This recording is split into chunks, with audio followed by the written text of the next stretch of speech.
Hello, hello, happy Friday. Welcome to our Friday Witchy Hangout. We do this every single Friday where we get together and we blend our energies. We ask a juicy question of the universe. And happy Thankoween, Miss.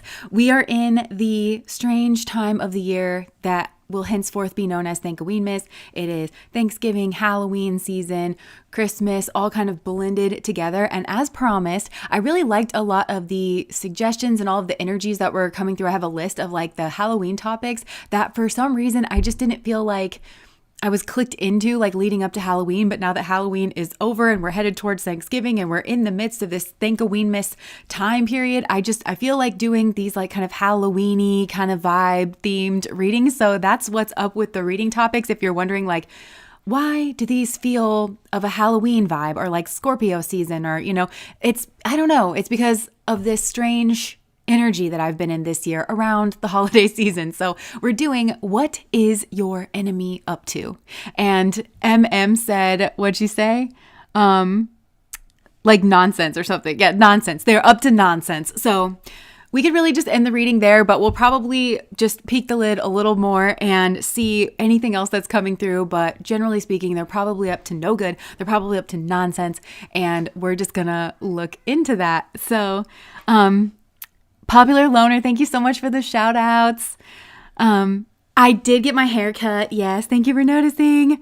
Okay, so let's just go ahead and jump into the reading. What is your enemy up to? So we have an anchor card, and I'm just going to put that up there. So the anchor card, it's not one of the choices. It's just like a common energy. I feel like we read the energies together. I feel like if you are in any way drawn to tarot, even if you don't see yourself that way, I feel like you are drawn to uncover your intuitive gifts. I do at the end of the day feel that every single one of us is intuitive. I feel like we can tap into each other's energy, but I feel like we have to overcome a lot of blockages and obstacles within ourself and like dealing with certain things externally in order to feel like we can tap into that, because we have to process like trust. We have to process through like, not feeling like we need to or want to keep anything private or secret. And that might take some pruning in the world around us or trust in the self. But so I do feel like we're all intuitive. And so that's why I like to flash that up on the screen, is because it might speak to you in a certain way. You might get a certain vibe off of it, a word, a phrase, a snapshot, an energy. You might see it pop up, or you might just connect with whatever word you connected to or something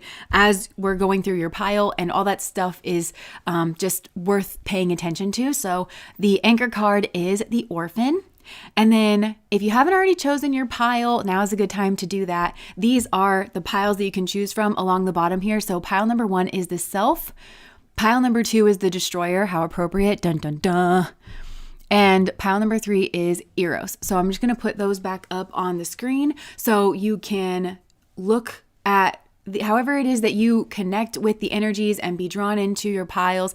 This is also, what I really like about pick a card readings is it's so holistic. It can be, if we can relax into it. It's not just about, getting a straight up answer. It's an exploration, not just of the situation. It's an internal and external exploration. And so we understand how ourselves work, how our intuition is moving through the situation. And so there could be a broader, bigger message to do with that. That's helping you navigate not only the situation, that's helping you understand not only the situation, but life in general, or that you can apply to other situations. And I feel like the general reading style pick a card where you're drawn in and you're connected to your intuition and you kind of say like, oh, maybe that wasn't quite right. And then you get used to kind of those like little micro adjustments. I feel like that is all worthwhile and part of the overall spiritual journey. And so, I don't know, just something to marinate on now or later philosophically. But here are our piles.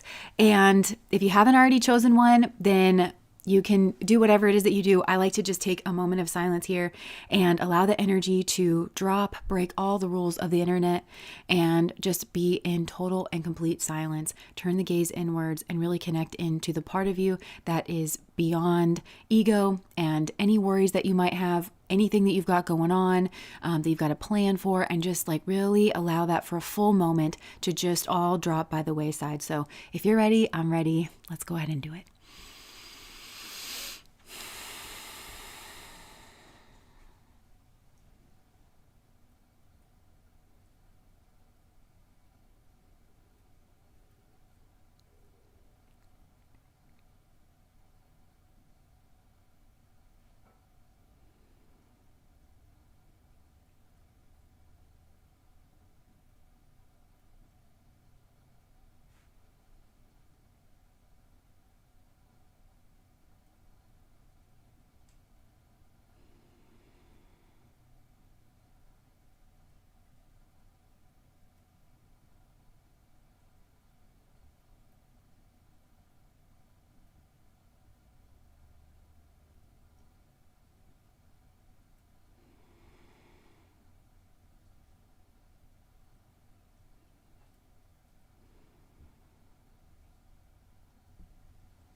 Whenever you're ready, you can open your eyes and come back to us and be drawn into whatever pile or multiple piles you're drawn into.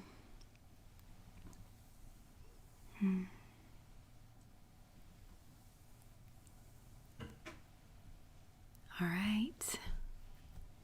Is the Destroyer Central Light dot glowing more brightly for anyone else? Oh, it definitely looks like it on the screen there. Okay. So, I'm just going to leave that up for another second here. I love our coven meditation. Yes. Okay. Pile 1 is circles, colors. Usually pile 1 is a circus. I'm not going to lie. Okay, so pile number 1, the self. If you're ready, I'm ready. Let's do it. Okay. I'm actually already channeling for pile number 1. A lot of times that happens. So I'm just going to try. Okay. So let me just try to tap into this energy here again. So, okay, for pile number 1, what is your enemy up to? This one is strange and it's very interesting in regards of the word enemy and the concept enemy. No doubt for some of you, this is a person that you can readily identify as enemy. And I'm connecting that to manipulation, envy, jealousy. And for some of you, this is a person where it's definitely overt. It's definitely in your face. I also just heard controlling and Machiavellian. I think for others of you, there's an energy here within yourself or within other people that I just heard has yet to be uncovered. I think it is like connected more to codependency, and codependent people can actually be very controlling because they're used to dealing with people who are very out of control. And so their kind of maladjusted way of trying to regain control over their own internal state in their life is to try and control other people. But they oftentimes do it in this way of, I'm being so helpful and I know what's best for you. So that's either tied up into who your enemy is, or it's like an internal place where like this enemy has like brought about, like kind of hit the nail on the head within you and brought it about. Or that's something that even could be playing out right now, like in your enemy's life.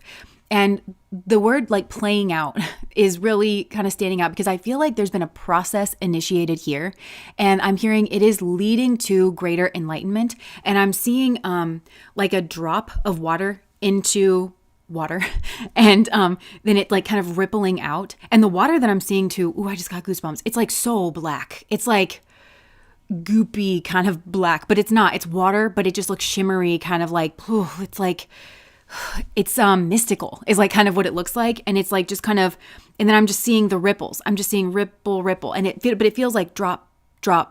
And something here dealing with this situation, uncovering it, processing something to do with your enemy, it might feel like a punishment.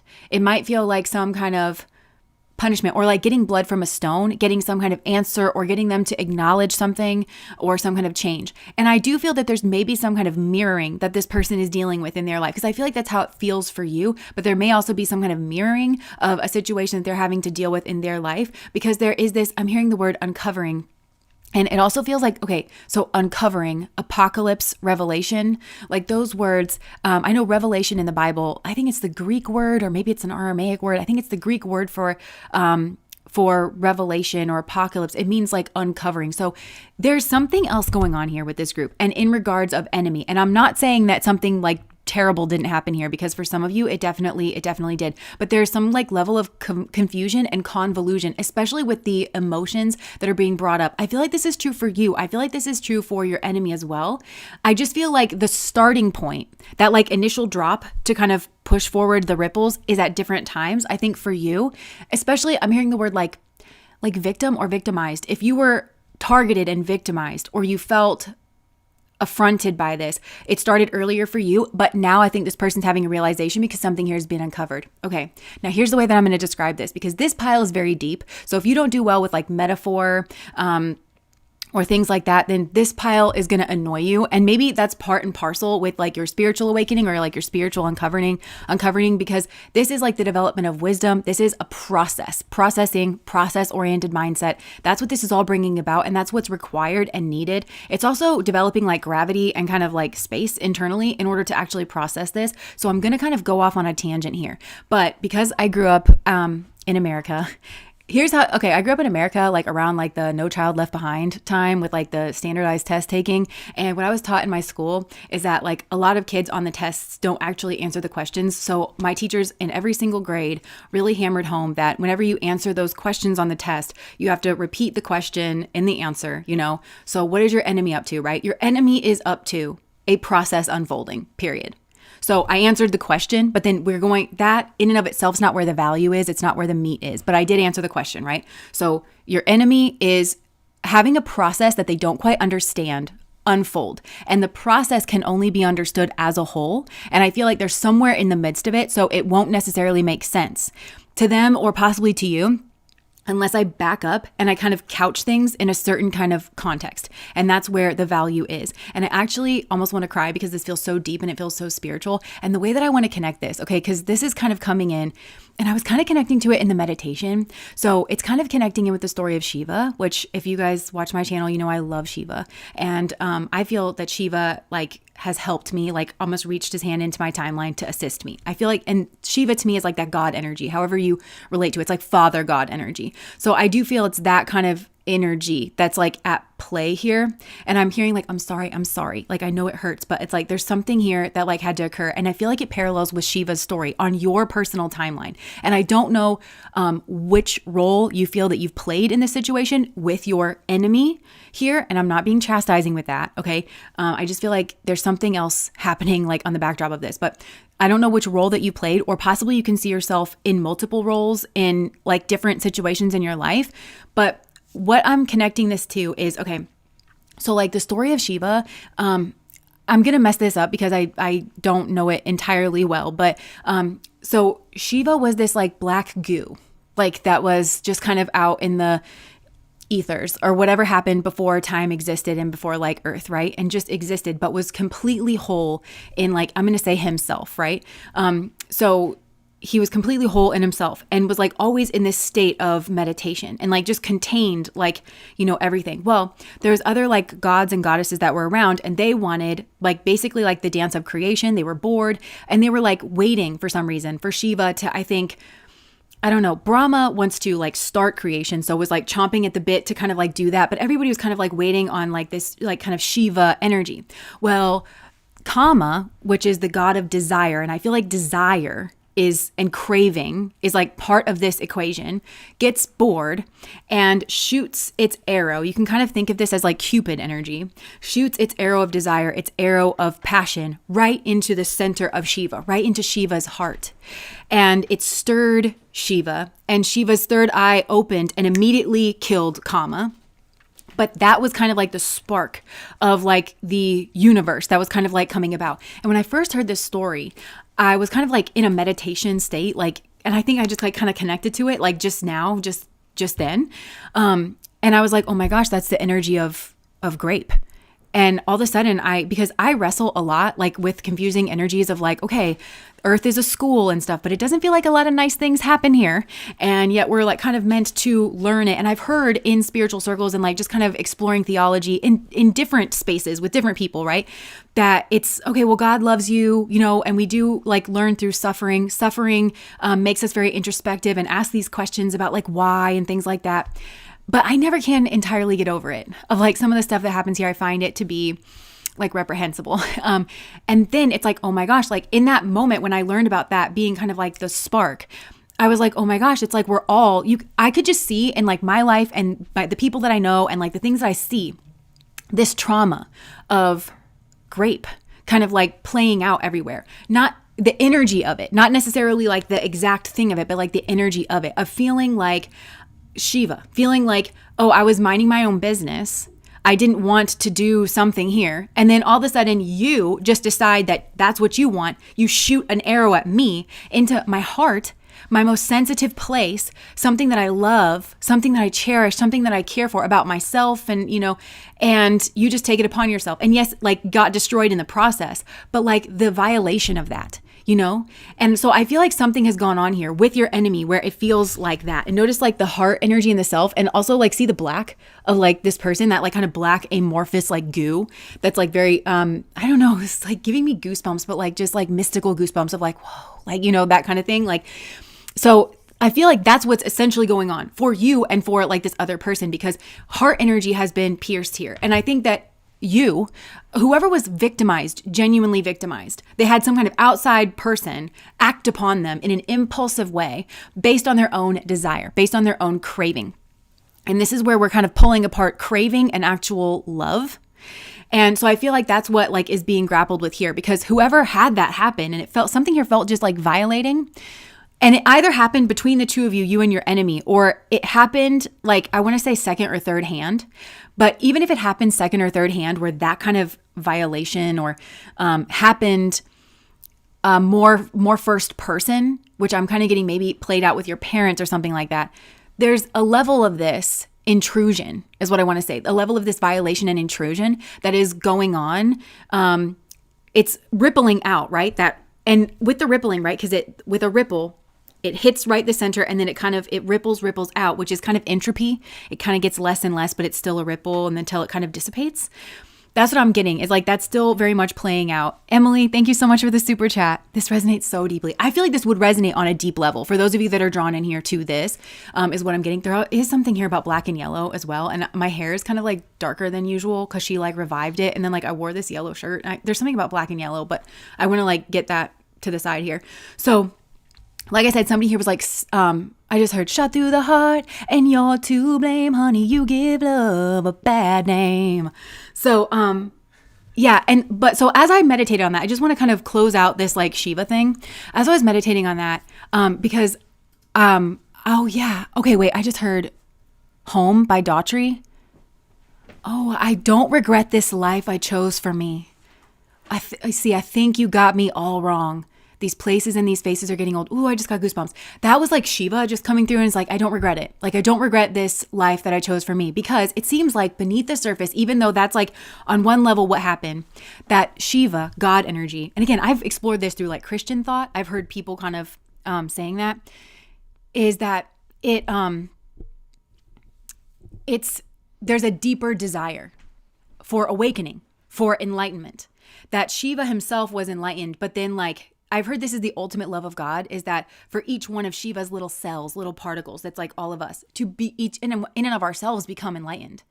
And that there's kind of no way to do that without suffering. So there was like a deeper desire that like Kama shooting that arrow actually awoken. And that's what kind of started like the universe and everything getting so confused and convoluted. It also created Shakti, like Shiva's counterpart Parvati, which like is a whole other story. And his love for her is like just such a big part of his journey and everything. So I feel like there's a deeper, yes, it feels like you had an encounter with this enemy that seemed like you had to confront their desire. And that has its own, should I go into that now? Let me just see, to keep things kind of straight here. Okay, I want to put that on the side there. So now I want to flip, because, and I want to start talking about like Isis and Osiris and Set, and I can't remember his wife's name, Nephthys or something. I want to talk about that, because but still think of it in terms of like Shiva. Okay. So Osiris is the light. Oh, the yellow and the black, the yellow and the black, the yellow and the black, because the yellow, okay. Cause I was seeing in my mind the Lover's card from the Kim Kranz deck. Do I have it here? Yes, I do. This deck, for those of you that have it, and with the snakeskin on the back, the Lover's card, but there's like a sun. And I can't remember if it's that card or if it's a different one. There's the sun, but actually when you follow the sun back, it's dark. It's like the blackness of space. Like that's where it started from.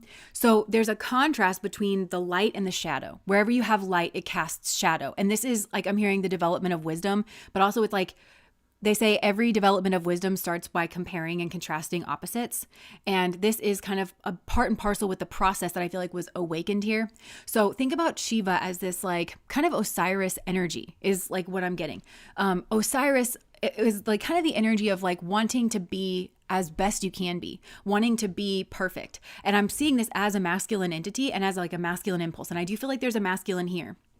Now you might be this masculine energy. You might feel like you are the Shiva that like has been kind of pierced. Or you might feel like this is your father, or you might feel like this is another masculine, like that you are with, or that like you were involved with in the situation. But there's somebody here who in some way in their life tries really hard to be everything. And that could be like materially, they really want to succeed in their career and have like 10 of Pentacles kind of energy. This could be kind of spiritually, but whatever it is, that road leads to this kind of 10 of Pentacles energy, this like stability where everybody has what they need and is in the light, and there's happiness and there's stability and everybody is kind of taken care of.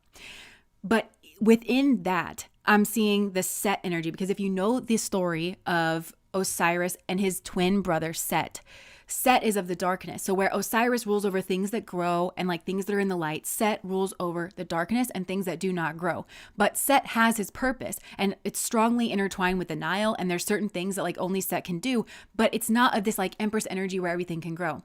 And so people kind of don't know. Early on, he wasn't very demonized, but he became more and more demonized as that entropy kind of set in.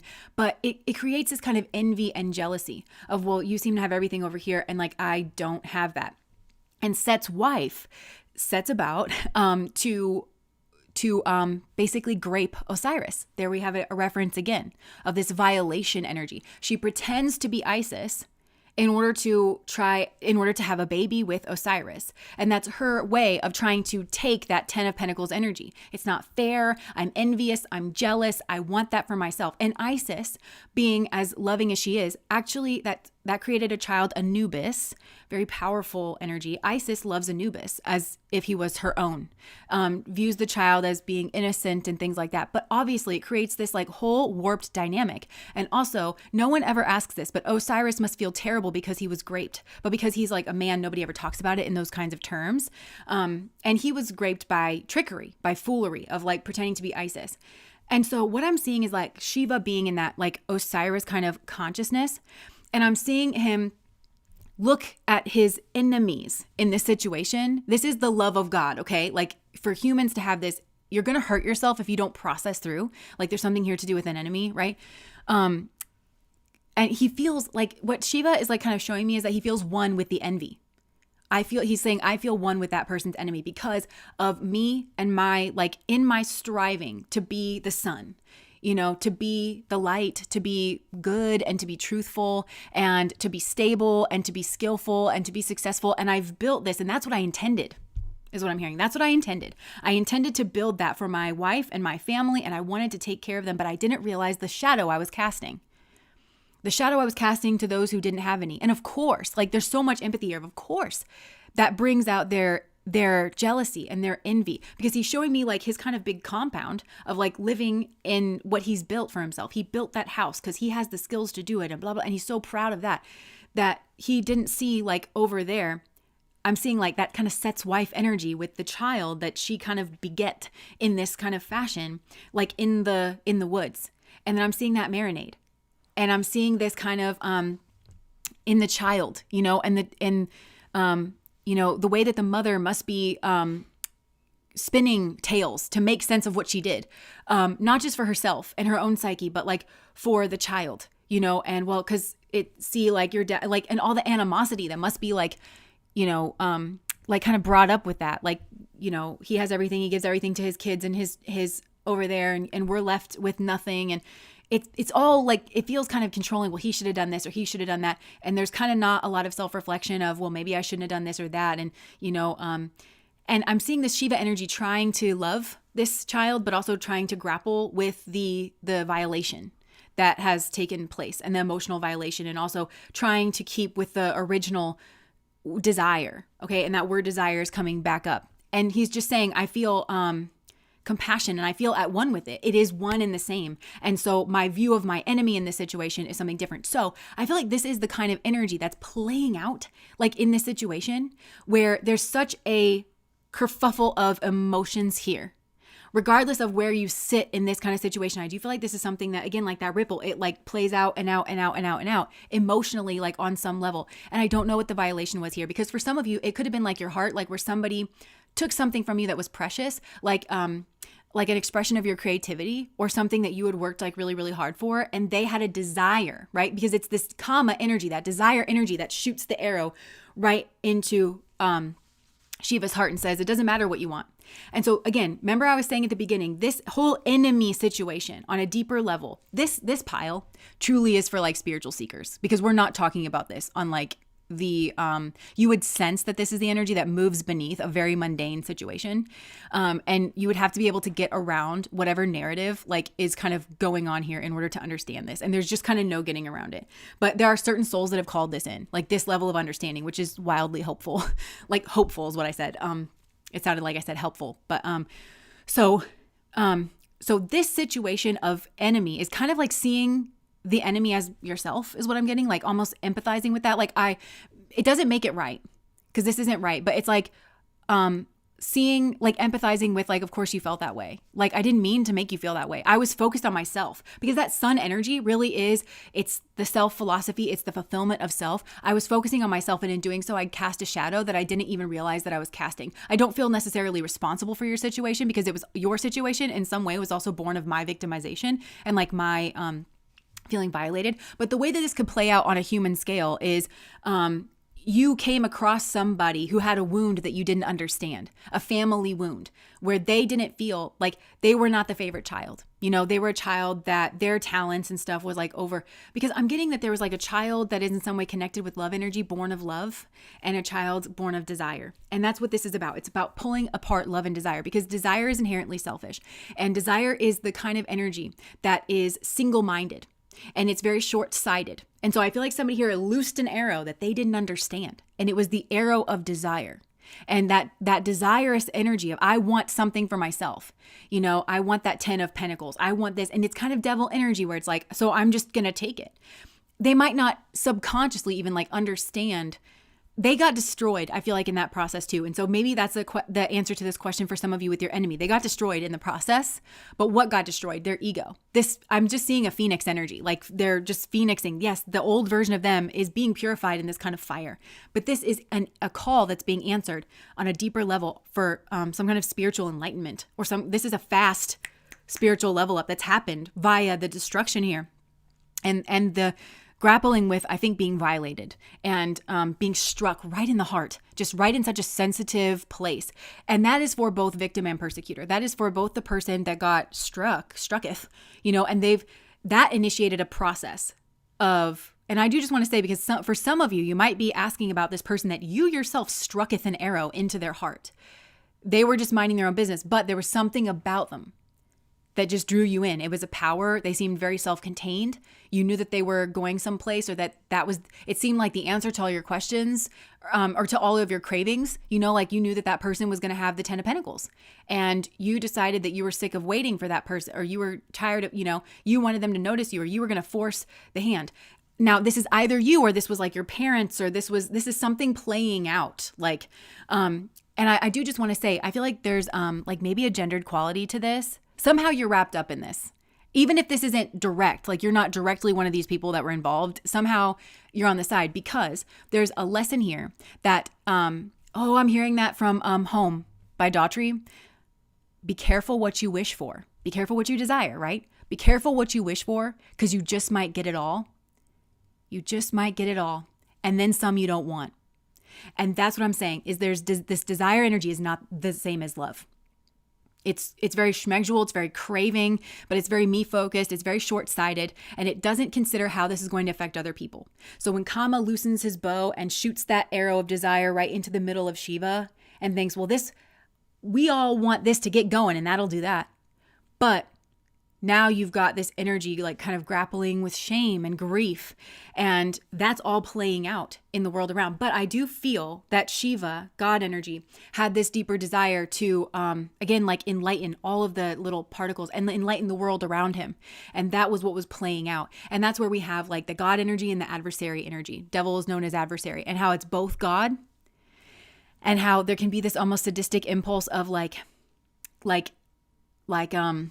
for God is what I'm kind of getting, of people kind of learning their lessons, because it's forcing them to, it's not about like just being innocent or anything. It's like, it's forced to like understand these deeper concepts of shadow and the light, and how everything is like interconnected in this broader enlightenment. And I feel like in a way that's what's gone on here. And I don't think that we are expected as humans to always touch this, but I do feel the process in your enemy that is unfolding. And I think the process potentially in yourself, that word potential is very strong here as well too. That's like playing out, is because it was like a sand in the heart, that very irritating of the heart energy, and it hurt.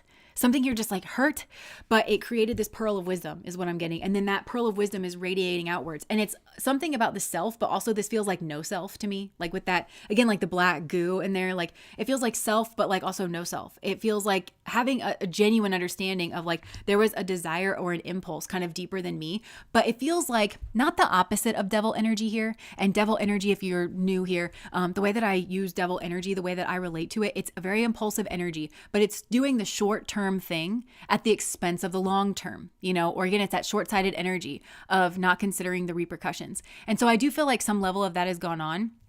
And it's like this divine fool energy where like in its foolishness, that desirous energy, in its foolishness, set about a chain of events. It's almost giving Aphrodite in the apple, although it seems like she had maybe a little more of a clue, but it seems like it set out a chain of events that people have had to grapple with. And so some people in this situation are calling other people their enemy when actually they were victimized by this person. And that could be what's happening with you. Like in their mind, they think they're a victim of you because you didn't respond the way that their desire energy wanted you to respond, like in its totality, because pulling apart the love energy and the desire energy here, desire energy is not love. And I feel like somebody thought that their intentions were good, but their intentions were selfish and their intentions were short-sighted.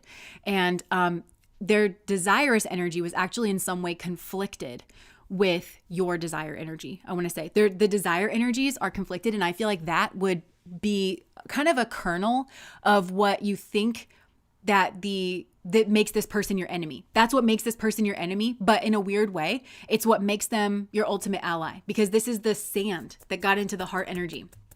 And it hurts. So I think that there could have been somebody's intention here was not what you thought that it was. And maybe you've had to grapple with that. It could even be your own intention here. That is not what you thought it was, or that you've been telling yourself that it was, because it's too painful to actually confront your shadow and be like, oh, I actually did want this or that. Now, let me tell you, for some reason, this is kind of coming through in a gendered way. And I'm not saying this is true for everybody here, but you know how on the internet for a while, a lot of women especially have been saying that some men, not all men, but like a lot of men, like you get what I'm saying. Hashtag not all men. But like they get married when they want to get married. And so they don't necessarily marry the woman that they want to marry. They kind of, some men marry whoever is around at the time because it just like suits their life. Well, women's version of that like more women have been talking about is like, and they've been talking about it in like kind of more of this empowering way, which I find interesting. But they say like a lot of women want to have a baby whenever they're ready to have a baby, because like I don't know. I've been in spaces on the internet where people are like, when did we decide that like it suits us more to like just not get married, and just, have whatever babies. And whoever was asking this question, they were genuinely asking. It wasn't a judgment. And they kept saying that over and over again. Like they were just curious. And a lot of women were speaking very honestly. And they were like, well, a lot of women, whenever they're ready to have a baby, they're just going to have a baby, and because marriage is kind of like more on the man's court, where and they were, it was so good. Like what these women were kind of had figured out for themselves, where they were saying a lot of men raised in like our patriarchal system, they view marriage as a responsibility, and they view child rearing as the woman's responsibility, right, wrong, or indifferent. Like a lot of men do. So they're hesitant to take that plunge into marriage because they're like, okay, well, I'm actually like responsible, but they kind of view it as like, majority of the mother's responsibility to bring in the child. So they'll give you a baby before they'll give you a ring, and like kind of that commitment. And so women have kind of like looked at that and they're like, well, if I'm ready to have a baby, but I'm not going to wait for a man to like give me a ring or to be ready, then I'm just going to do that. And I'm not saying that is what went on, but I just heard somebody in my mind go, oh, is that what I did?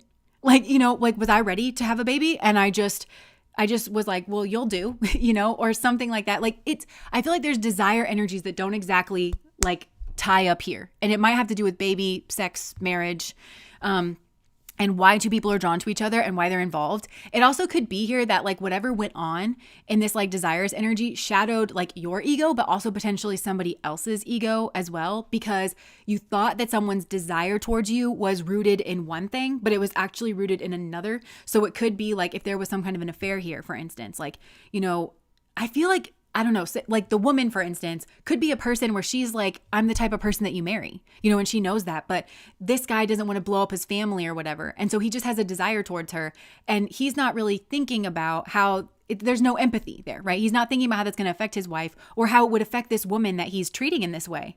And so I feel like something like that played out here, and it had an effect that now he can't undo, or she can't undo, whatever like way this is going.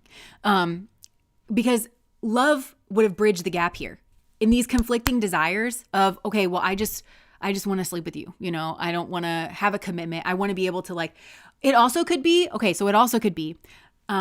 I know these are very specific scenarios, but I'm just telling you them as they come to me, that it could be that a man like baby trapped a woman that he actually wanted to be with, but it was more like, I'm coming back for this, like I'm trapping her with a baby. I'm going to go out, do my thing. And then whenever I'm ready, selfishness abounds, right? Whenever I'm ready, I'm going to come back because she's going to want to put her family back together. Right? So I feel like there could be some baby mama drama here of like what's actually going on beneath the surface, because you could have a situation here where it's like the baby mom is somebody that he actually really loves and was like just trying to be selfish on her and not have empathy for her and his child and what this is doing to everybody else and the other women involved. So I feel like it just had a consequence here. And the consequence is because of the other people involved and that this desire energy is not lining up. And so I feel like there could have been intentional, like weaponized silence, because so we've been talking about desire energy, like the love energy, right? It's not love. And I'm picturing actual Venus, because I'm hearing love would have bridged the gap here. Love was the answer to navigating forward. But it's that Venus energy, right? Libra, balancing the scales, having a conversation. Okay, let's get on the same page. What do you want? What do I want? Because I feel like somebody here didn't want to do that. Somebody, it was karma. Whoever was in that desire energy that was like, I'm sick of waiting. Like, this will just get me where I want to go. In the short term, it was devil energy. And then in some way, they've had to confront that the way that it played out reveals that whoever they did that to, their desire wasn't on a surface level. It wasn't the same as their desire. They wanted something else, and they maybe didn't want them, or they didn't want them in the way that they thought, or, so I feel like it was this kind of big confrontation where it didn't exactly play out, and there could have been like a big explosion here. And it all started with a big bang. That's what I just heard. So it's bringing up these confused feelings of, was I betrayed by you? But I feel like who was genuinely betrayed in the beginning was this Shiva figure, which could be a female or male, but that person that felt kind of contained and everything. And it was kind of known that that person was going places, or that they wanted a certain thing. They have a certain energy about them. And that karma energy shot a bow and arrow in order to try to kind of like, well, I know what you want, so let's like force it, kind of a thing. It also could have been like, well, I do want that, but I don't want it with you. Yikes. Like, I have a lot of discernment. I do want marriage and a kid, but I don't want it with you. It could be that like that was kind of going on. And you could have that like Osiris Set's wife thing of like, well, I'm trying to pretend to be whatever it is that I think that you want so that you choose me. And that's just going to lead to a lot of chaos, and maybe did. So I feel like there are family dynamics here. That's what I feel. And it's either like that's played out here in a relationship where there was some kind of impulsive something or other. And it was either two people that, there's a lot of different ways that this could go. Two people that were very in love, and I think like maybe the woman or the man, or it's coming across like the woman is having to look at this guy like, we're so in love. Like, what do you mean you want to fuck the town? But that's genuinely his desire. And so it's like, well, you can have that, but it's not going to play out the way that you think, because you failed to consider what this other person's desire is. And it might be to not be with someone who has gotten everywhere with it, or who slept with that person, or like who cheated on them, or who. And so actually you're not going to be able to come back around. You can get your shorthand desire, but this isn't going to play out, because that would require the love energy, the Venus energy, the conversation, the deliberation, the diplomacy. Venus rules over diplomacy. But in order to have diplomacy, you have to give a shit about the other person. Love would have fixed this. I feel like that's kind of the crux of the issue. Love would have fixed this. So I think the only legitimate way to kind of look at this, not that there's not something deeper going on here, because I feel that even if you were victimized in the situation, it would have gotten you questioning why. Why did that happen? But I hope maybe this is a comfort to know that like Shiva, in my view, like the god of the universe, went through the same thing, had that like kind of grape energy, that violation energy, That's what started everything. Because for me, it's like I grapple with that. I grapple with why everything is so violating in this world all the time. And like when you look back through human history, it's so violating and vile, and it's hard to feel proud of like our species, or it's hard, you know what I'm saying? It's like, not to black pill everybody here, like, but like, it's just like, I don't really know. I don't really know that I can get behind this. I don't really, like, there are some times when I'm like, it's so beautiful. Like, it's so beautiful. Oh my gosh, I understand. Like, I understand what it's all for. And there's other times where I'm like, ew. Like, there is no excuse for this ever. And I feel like this hits like right on the crux of that, where it's like, okay, I understand that. And but it feels like it is leading to forgiveness and like kind of ultimate compassion. And, but it's like feeling at one with the God of the universe, like Shiva. Like, you went through something that I feel like Shiva went through as well. And there's like all these kind of, so like the emotions, like remember I said that there's like all of these emotions, feeling violated, and that shouldn't have happened, but also like that there's a deeper purpose, because I feel like Shiva in that moment, like hitting the heart and seeing the resulting of like the universe and all of his children, like going through suffering and like on a deeper level, it's like, I think what he wanted, like the God of the universe, like that was the deep desire, but could never actually choose that, because he wouldn't want to put all of his children through such suffering.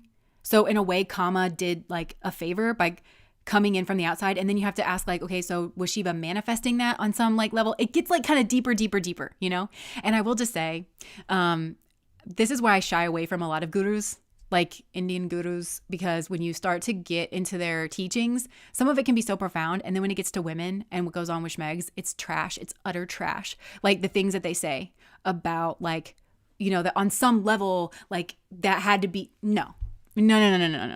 And I won't say, that's not what I'm trying to get at, but it's like, I understand how they could reach that conclusion. I just still feel like, I think basically what they're saying is like, oh, well, somebody must have wanted it on some deep level. And I think no. I think that somebody definitely didn't want the violation to happen. But I think they wanted like the process that could unfold from it to happen, like the fruits of that, like awakening and knowledge and like realization. And I feel like that's kind of the crux of Shiva energy, of God energy, of like, I want people to be awake and enlightened, but I don't want people to go through suffering, like all of my children, because like, and where is love in the mix of that, And again, I'm getting that kind of like deliberation and bringing somebody in and like having a lot of empathy and, all of that. So I feel like this kind of struck a chord with you, where going through whatever it is that you went through here has really brought up those feelings of like, this is unacceptable, but at the same time, I've grown a lot, like, and it's no thanks to whatever nasty shit you did. You shouldn't be praised for that. And you are not the cause of it. I'm the cause of it. God's the cause of that unfolding wisdom, not you. And you need to have your own lesson. And I feel like the true enemy in the situation, and I'm saying that because I feel like the true enemy in the situation feels victimized in and of themselves. They feel jealous and they feel envious and they feel like they didn't really do anything wrong. And I feel like they're in a manipulative energy, maybe because they're codependent and they're trying to control everything in order to control themselves because they've had a hard go of it, which again, you can have compassion for, but it still doesn't excuse their actions. And they need to kind of grapple with that. And maybe they are, or it's somebody that genuinely just is unbelievably selfish. Like that person is having an awakening second. So if it's like whoever was victimized had that awakening in this process unfolding where they're grappling with, what the fuck did you do to me? Why did you do that? Why are you so selfish? Or you lied to me, or you pretended to be this like person, or, you acted like you wanted this. And the other person's like, well, I didn't act like anything, but they lied by omission. They withheld. Again, Set's wife. I knew what she wanted and I pretended to be that, but really my agenda was something else. It was much more selfish than you could have like imagined, And now not only are you wrapped up in it, but if there's kids that are wrapped up in it and how that affects them, children produced by affairs, or where there has been this like, one of their parents was trying to maneuver themselves into a higher social position. There's studies on this where like the kids are just left with this immense psychological burden, this like this identity crisis whenever they find out. So somebody here is, again, I'm going to get this for myself, very short-sighted, I don't care how this affects other people now or in the future or on a deep level. I don't care so long as I get mine. That's what's going on here. And I think it's born of a place of pain. I really do. And feeling neglected or feeling left out. But this is what we have to do, the shadow work. We have to like look at ourselves. So somehow, some way that is playing out. And I think that it may also have to do with a mother figure. There's some kind of controlling mother figure here. And maybe that didn't play out like, because they thought that if they could control a child, that they could control somebody else here. But I think actually somebody like awakened through this pain. And they, I'm hearing the serenity prayer. God, grant me the serenity to accept the things I cannot change, courage to change the things I can, and the wisdom to know the difference. And I feel like somebody here was like, well, I can't change that, or I can't change you, or here's what I can change. And they're just kind of focusing on that. And there could have been attempts at manipulation of like, well, you're such a bad parent because this, they're trying to control the frame. All of it's manipulation and control and just maddening. There's somebody here that I think maybe plays the victim and acts like, well, I'm just trying to, I know what's best for you. I know what's best for everyone, but the moment that you try to reflect on them and say, actually, this isn't what's best for everyone because you are just trying to control everything. And that's not what's best for everyone. And you would have to be able to admit that about yourself, and you're nowhere near doing that. So you're just going to make crazy. That's what you're going to do. You're going to make crazy for as long as you can and call it benevolence. That's what you're going to do. Somebody here very well could be like that. And it's somebody that maybe you have to deal with. Like maybe it's your person's mom that's doing this. Maybe it's your own mom. Maybe, I don't know, friends. There's some kind of, I feel like, mother figure in here, and it's windy and but it comes from a very human place. And it does not excuse what they did. And I feel like that's what this person's being confronted with, is they have to separate out like what they did and their emotions and their feelings. And they don't want to do that. Somebody here doesn't want to do that because the emotions here are all kerfuffled. They're all like, like I love this child, but I also feel violated by their other parent in some kind of way. Or it could be a creative project too. Like, well, I love somebody's work here, but I also feel violated because I know that they stole from me, in order to try to make a quick buck. And it feels all very violating, but I did want my work to get out there, or like I did want my messaging to kind of get out there or something like that. I don't know. It could be something like that, So when she said, I know what's best for everyone, that reminded me of my dad. Yeah. Like I just feel like there's a control aspect here that's not, it doesn't look like control. And there's truly somebody here who is so trying to outrun their own shadow that they can't admit that they have a selfish streak that's actually running the show here. It has to look like benevolence to them, which is the worst thing. That's the worst thing that's going on here by far. By far. It's the worst thing that's going on here. And it is the crux. And then you see the ripple effect though, because that comes from like whatever they saw growing up, either in their own family or they were comparing themselves to other families. And then they saw this energy in this person. And so it feels like an enlightenment process. So what is your enemy up to? Let me do my standardized test version thing, right? Your enemy is having this process of unfolding this, all the convoluted emotions. Because yes, you can love somebody here, but then also feel violated and also not want anything to do with them. And like, because somebody here is using that to their advantage. They're weaving their way in and out. Like the cartoon characters where like you see somebody's like trying to tie somebody's shoes without them knowing. So then they stand up and trip. Somebody here is doing that, but like in a group of people. And it feels like a family dynamic or something. They're trying to tie people's shoes together so that when anybody tries to make any independent move, they just all kind of trip and fall. So that this person can feel in control and this person can feel powerful. And it's the way that they started their family, or it's like by trying to sleep with somebody here, or it has to do with a child that they begot trying to pretend that they were something that they weren't, or that they wanted some things that they didn't have in order for them to just be in a more advantageous position. So I do think in this situation though, there's people who are saying, oh, that person's my enemy, and it's whack. It's absolutely whack. Like for them to say that somebody is their enemy when they were a comma that unleashed the bow. They're just saying that because now they sprouted a bit of empathy. I think they've gotten a glimpse that like what I did was wrong. I think they feel hurt by that person because it revealed that, well, I don't want you the same way that you want me, or for the same reason. But we could have talked about that. And you could have found that out in a way that didn't hit you to your core. But yeah, so it just feels like, oh, I'm getting a lyric. It's like, I think it's a Taylor Swift song, but it's like, you tried to end me, but you killed me. Oh, it might come through at like 3:00 in the morning. It's like you killed me as well. It killed you just the same. You tried to kill me, but it killed you just the same. Yeah, and that's that Shiva energy of like that third eye opening and it just immediately killing karma. So I feel like the desire here is like dead. Maybe like on both sides of it, and it could be that somebody here who should have had the conversation, that love energy, because love could have built this bridge here, or love could have fixed it. If we had a conversation here about what each person wanted genuinely and about the selfish part of people here, we would have recognized that something was incompatible, and then we could have come up with a decision together, and that would have been love. And then everything that preceded, and that's why the child image is coming, everything that preceded from this point would have been of love. And that's the favorite child. Just saying.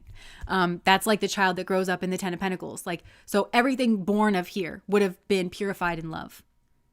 And there would have been a seed, whether it's a child in this life or another life, or there's something here that would have unfolded here, it would have been of love. But instead, somebody tried to take matters into their own hand by hiding and like, you know, and now I feel like all that person wants is to be able to have a conversation here, to maybe make things right. And they can't, because something here has just been absolutely destroyed by their own desire energy.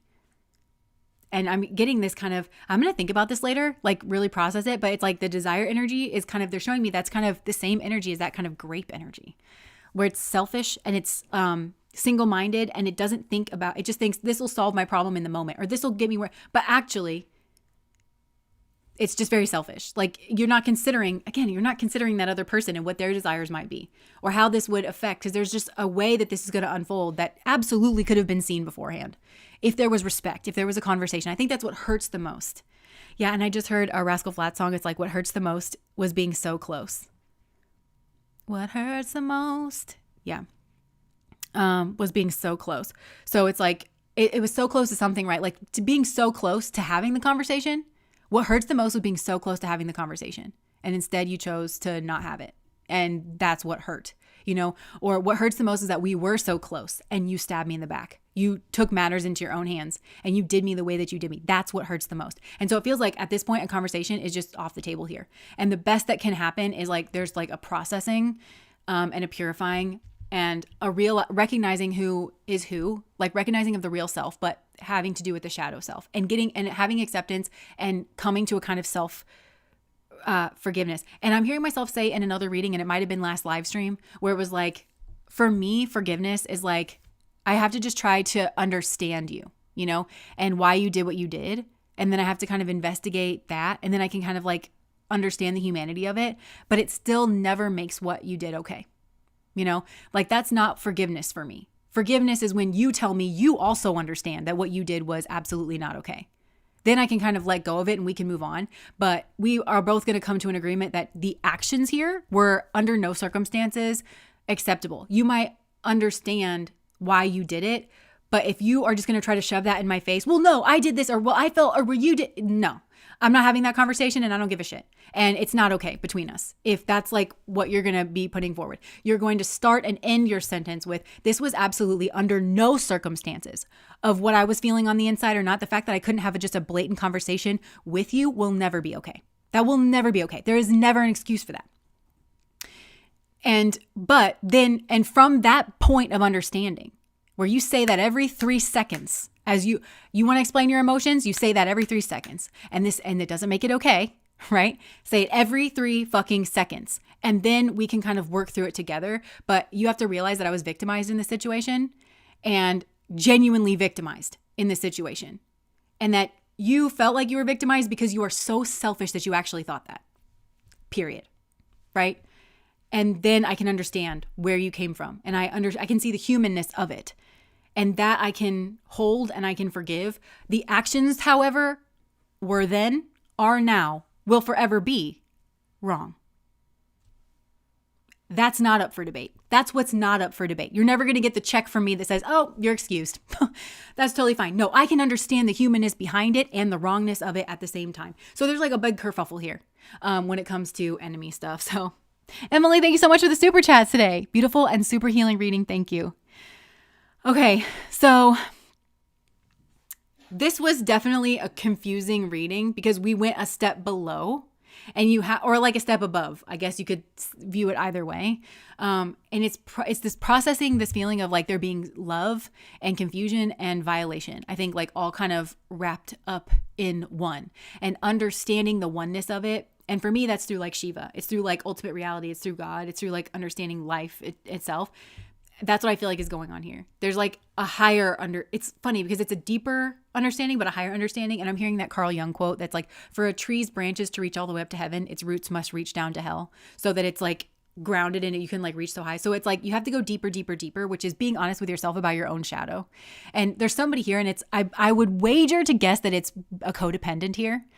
That, you know, because another thing about codependents is that they're always criticizing themselves, but they also at the same time don't want you to criticize them, and they feel like you're out of line if you ever criticize them because they just do so much for other people. So you have to, there's a covert contract of you have to be mum is the word. You can never call them out. You can never like criticize them.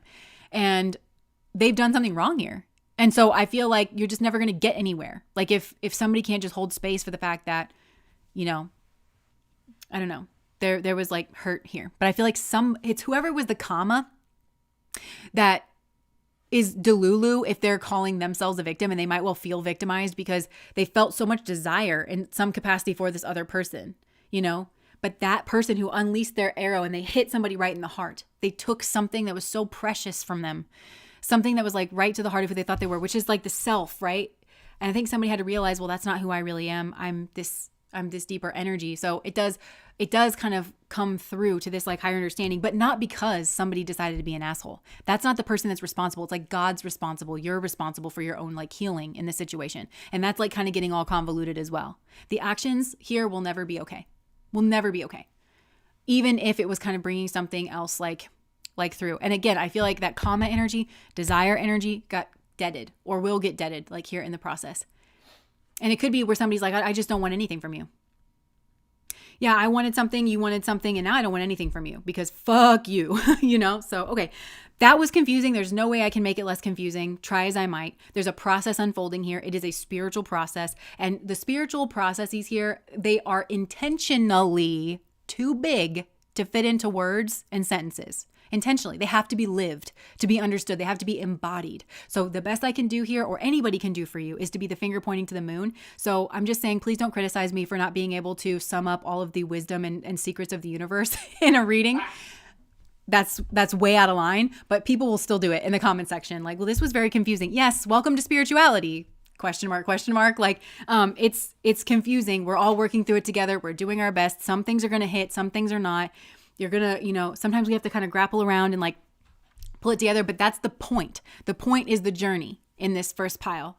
Internally and externally, the point is the journey of like kind of, and also because you're dealing with shadow here in the first group, a lot of us can't face our own shadows, myself included, right? I'm a codependent. That's my shadow, is being a codependent. So wherever you're dealing with your shadow energy, you've got blockages up for you even being able to see that. And so that's sometimes where the confusion comes from, is I can't admit what I am to myself. And so therefore I have to, my brain kind of scrambles all this up because the change that's needed to kind of click something in is for me to admit, oh, I was driven by selfishness here. And I was trying to make it seem like, well, I know what's best for everyone, or no, like you have to click that in, and then the rest of it will kind of start to make sense because you can get yourself and the other people in the right positions, and then everything will just click in, right? But just because you don't understand something, it's not always the person that's trying to explain it to you that's not being clear. Sometimes your own mind won't let it go, won't let go of something that it's being asked to let go of, that actually will kind of click everything in. There's actually motive here to keeping yourself confused in the situation and to project out responsibility for that confusion elsewhere, which is maybe creating more like karmic enemies than need to occur here, but that would be part of the convolution that just keeps emanating from this space. So, okay, pile number one, step back and give a girl some room. Yes, confounded, LOL. Nope, you did it very well. My girl is back. Okay, good. Okay, so that made sense to some people, which I feel like that's just the reassurance that I needed. Sad but beautiful reading though. That's the energy here. Sad but beautiful. Like really sad. And like sore heart kind of reading. Okay, so I'm just going to throw up the pile selections here. That one on the top is the anchor reading. It's not a choice in the piles, but we just added it to the screen so that you can keep reconnecting with it as we go through. And so we just did the self, which is pile number 1, and we're moving on to the destroyer, which is pile number 2.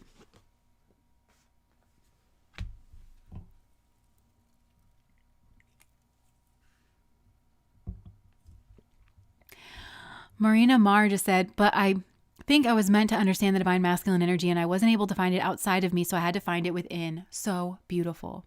So beautiful. Dee, thank you so much for the super chat. Shiva vibes. Love this. Thank you, Jess. I love Shiva so much.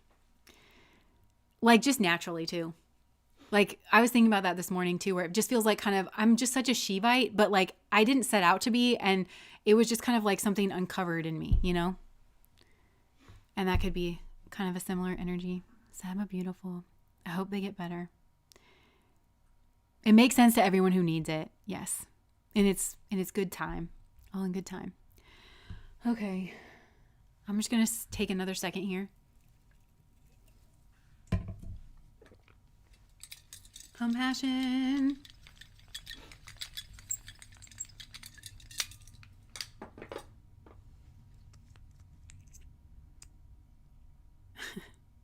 I'm having a whole thought process go on right now because I'm really not trying to say these things of like, you know, these things are naturally confusing. I'm not saying it from a place of defense. And for people who really have been like in the spiritual communities, you know, everybody says it. Like everybody who tries to kind of process these concepts out loud, like we all have to say it like at some point where it's like, it's because it's not meant to be contained with words. And I can feel it like before I even start. Where it's like, it's a fool's errand to try to put this into words. And I don't know if it makes me like just stubborn or like dumb or determined. I'm not sure, like, but I'm like, I'm going to try. I'm going to try and I'm going to fall short. And I'm going to try and I'm going to fall short. And I'm going to try and I'm going to fall short. And that's just got to be the journey. That's just, you know, and I feel like it's the same too, like on the understanding and trying to like receive information from spirit, where it's like, I'm going to try my best and I'm going to fall short. But if you keep doing that long enough, like you make progress. And isn't that just such an oxymoron? Isn't that just so like paradoxical? Human. Yes.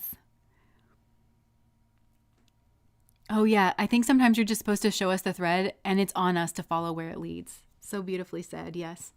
Okay, so let us move on to pile number 2, the destroyer. Okay, spirit. Okay, interesting. Somebody here is feeling very defensive. Okay, so for pile number 2, spirit, what is their enemy up to? What's pile number 2's enemy up to?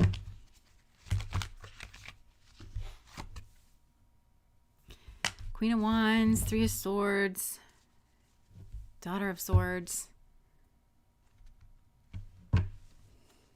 I mean, there's a targeting energy here. They could be targeting your child or a relationship. Yeah, there's like betrayal energy. There's a karmic contract here, though, between 3 people. And their truths are all like kind of getting... Like each of these 3 people have like a truth that has come together in this situation. What is the enemy here that's doing? I'm just getting an outright kind of bad vibe from this pile. I'm not going to lie. I'm hesitant to just say it like that, but they're not in a good energy. Who is this enemy, spirit? Who is this enemy? Oh, wow.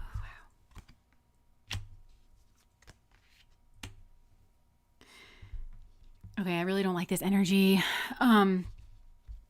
This is somebody who is pretending to be innocent, and they're pretending to be maybe clueless, and they're pretending to like be in a new position or like at a jump off kind of position, or like they're pretending to be like, I need help, or I need like I don't know anything about this, like, and like I need some kind of like inspiration or something, but actually there's like some kind of tower.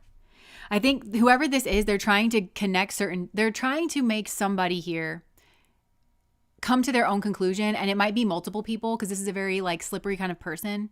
And they want to kind of create silently around you people where they have planted their own version of the truth, which is a lie. So they're trying to surround you with people who think badly of you, based on what this person has said. But what this person is saying, they're saying it from a place of like faux innocence. They're making a point without making a point. Do you know what I'm saying? They're not saying, I think that you should distrust this person. I don't like this person. They want it to feel to neutral parties around you, both, that they're coming to their own conclusion, and that this person isn't trying to control or manipulate, but they are, you know? Does that make sense?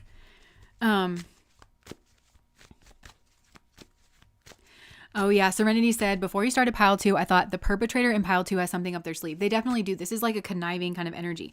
And they're trying to drop something, like drop a bomb is what I'm getting, into your life. But they want it to come, yeah, they're in devil energy. They're wanting it to come from not them. They want it to seem like it's not coming from them. And I feel like they're targeting a certain relationship here. Like for some of you, I think it might be your child. And for others, like you are in a relationship and there's somebody here that, or you're working with somebody, there's somebody that's like closer to them. I don't know if you can see, like, so this one's kind of closer than the other one, but I feel like these two are like connected, but this one's closer. And so they've got their eye on one person that they want to taint in some way. They want to like drop some kind of bomb in a conversation with them to make them turn, like do an about face about the way that they were feeling about you, about partnering with you.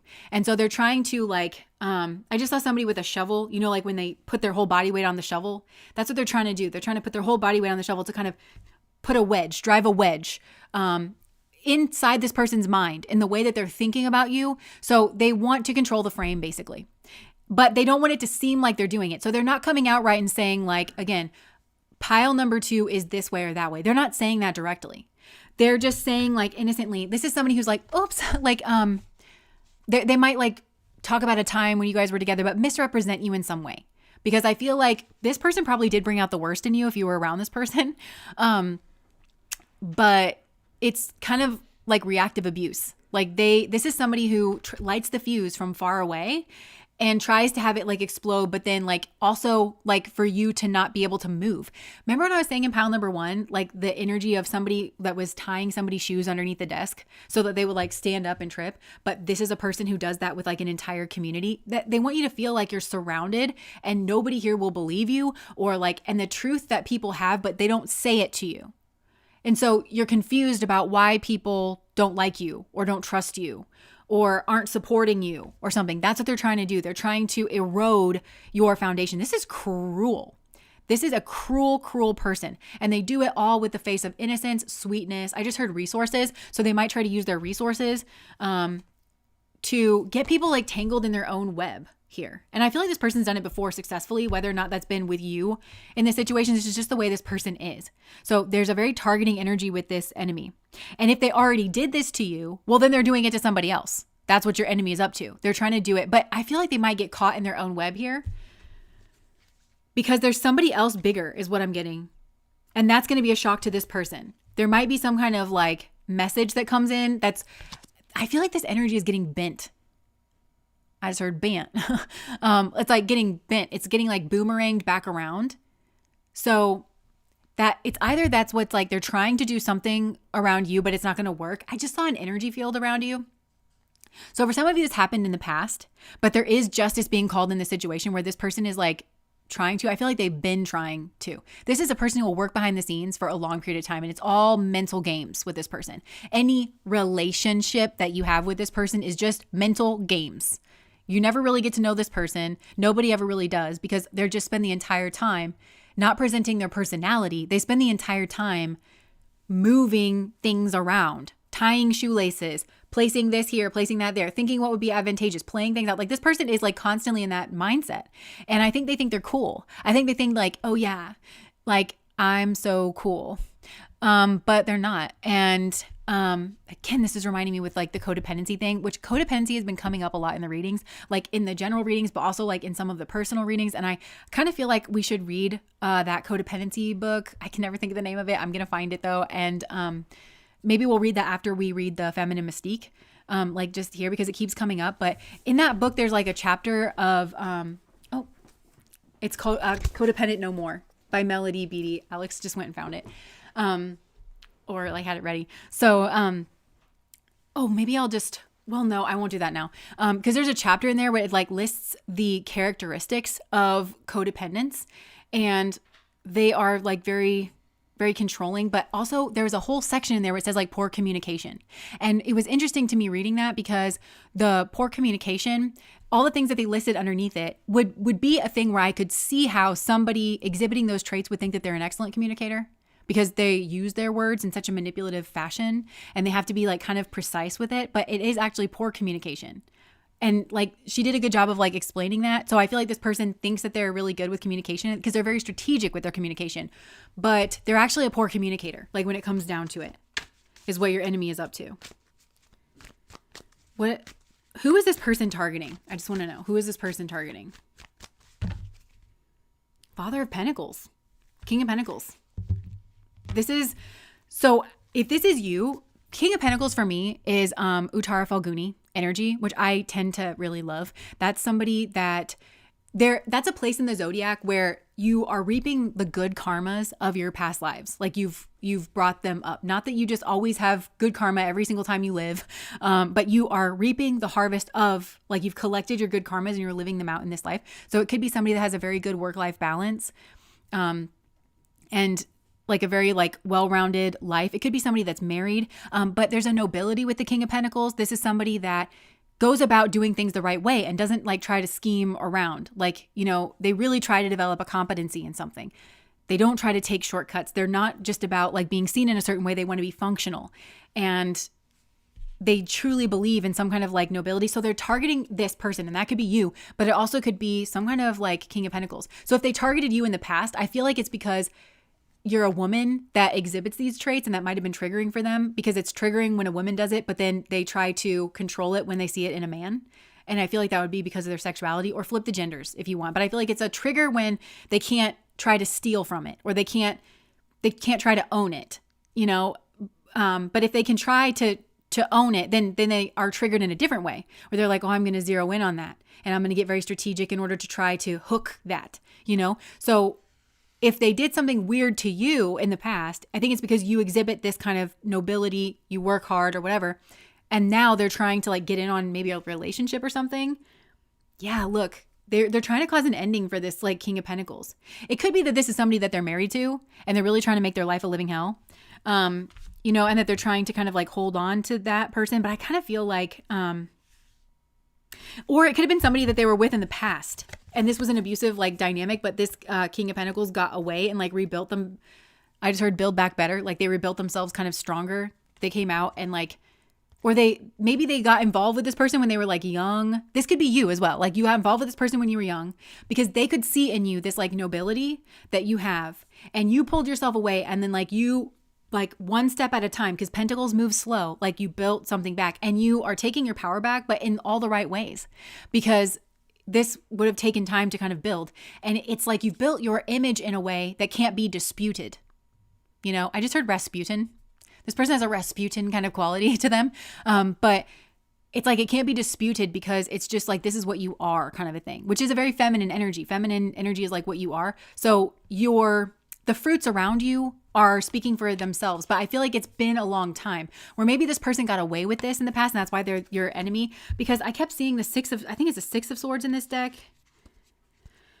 I can't see it anymore, but like when I was shuffling, and it's the one where it's like that monarch butterfly, which like the monarch it's indicative of sovereignty, right? But it's like kind of, you were in a cocoon, and you were kind of like tightened up, and you might not even realize that you are a butterfly, but surrounded was like the Six Swords, all pointing at this butterfly, threatening it, you know? So like when you wake up from your cocoon, you don't just wake up like on a plant leaf, you know, and the sun is shining and you can just take your time. You are surrounded in enemy territory. That's what they're trying to do. So your enemy, I feel like, could see in you this transformation. They could see the dignity, the sovereignty, the royalty of your energy, but they knew that you were a caterpillar first, and that you had to kind of go through this. And so they tried to sabotage it. This is somebody who was trying to sabotage it, and they were doing it behind the scenes. So they weren't doing it in front of your face, but you probably could feel that there was an energy off here. And it also could have been that you had an interlude with this person, and that was like involved a third party, or like they stabbed you in the back, they hurt your heart in some way, but you've like overcome this. And I feel like I'm almost seeing like a sadness here, like a tear kind of coming out, but it feels dried, and it feels like there's such life in the eyes there, like where it's so soft and genuinely human, but also like very tough and like resolved at the same time. Like that's you, is what I'm getting. And you have still managed to transform, and you've still managed to like kind of come out on top, and you're shining your light really brightly. And look, all of these, this is the Seven of Wands, but I'm picturing these like, yeah, these people were trying to come at you. Okay, because before I was seeing the Six of Swords, right? Just go with me on this. Like the Six of Swords, and these are the 6 wands.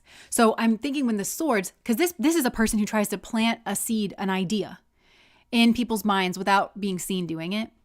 And then these people are going to act on that idea. They're going to treat you a certain way at some point. It's bound to happen. So it's like a ticking time bomb. This person just wants to plant ticking time bombs around you, where somebody eventually is going to say something where you're going to be like, what the fuck? Who are you talking to? You know, it's going to show you the way that they've been thinking about you. And you've not given these people, you in and of yourself, if you were just left the fuck alone, you did not give these people a reason to be thinking about yourself in that manner.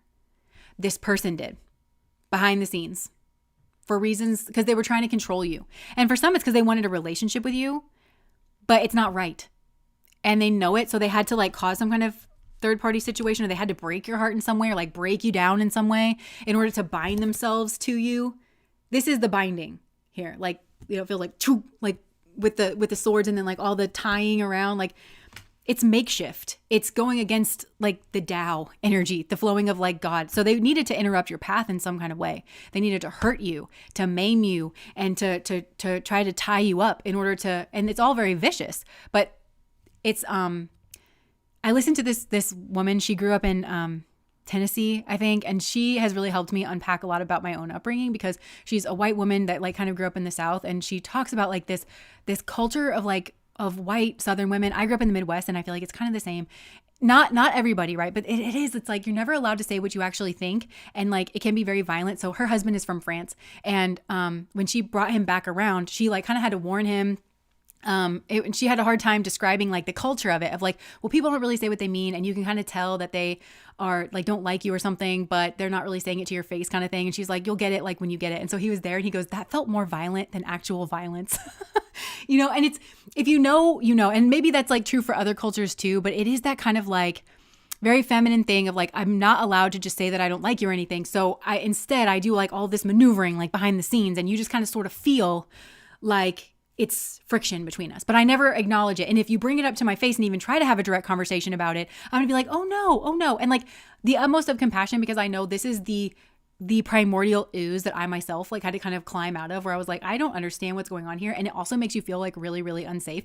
I just felt a warmth. It felt like a hug, and it felt like a warm hug. I don't know who just did that, or if like people can relate to this, because I just felt so like hugged and seen and soothed in that energy of like, yes, I understand exactly what you mean.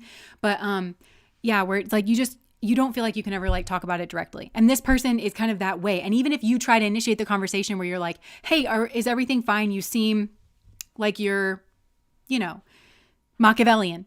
This person is going to be like, what? No. And they'll gaslight you. And it just feels very reactive abuse, because they just like want to put their mask on like above all else. But there's been judgment here. So what's your enemy up to? I feel like they're doing the same shit, but I feel like there's been a judgment energy here, or there's just about to be something here is like being unearthed. And it may well come because these people that they've tried to surround you with are going like took some type of action, or they tried to, because with the wands here, I'm seeing the wands. Wands is very active energy. So the swords, the thinking energy, turned into an action, or it was just about to, where they kind of like went to like thump you on the head, like maybe chastise you in some way, or blame you for something, or get in the way. And because that's what this person wants. They want other people to kind of block you and get in the way in small ways that add up to changing your destiny, you know, or like a big way. That's what they're trying to do. Energetically, that's what they're trying to do.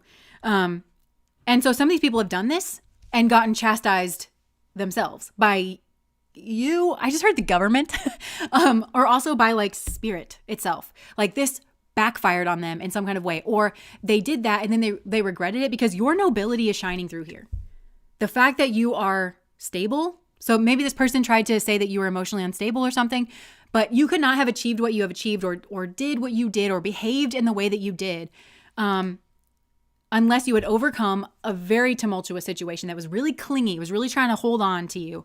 It was trying to control the situation. It was driven by anger and vengeance and like self-hatred. I feel like this person actually really hates themselves, but it's just flinging all around them in different directions. And so these people hate themselves, is what I'm hearing, for what they did to you and for colluding.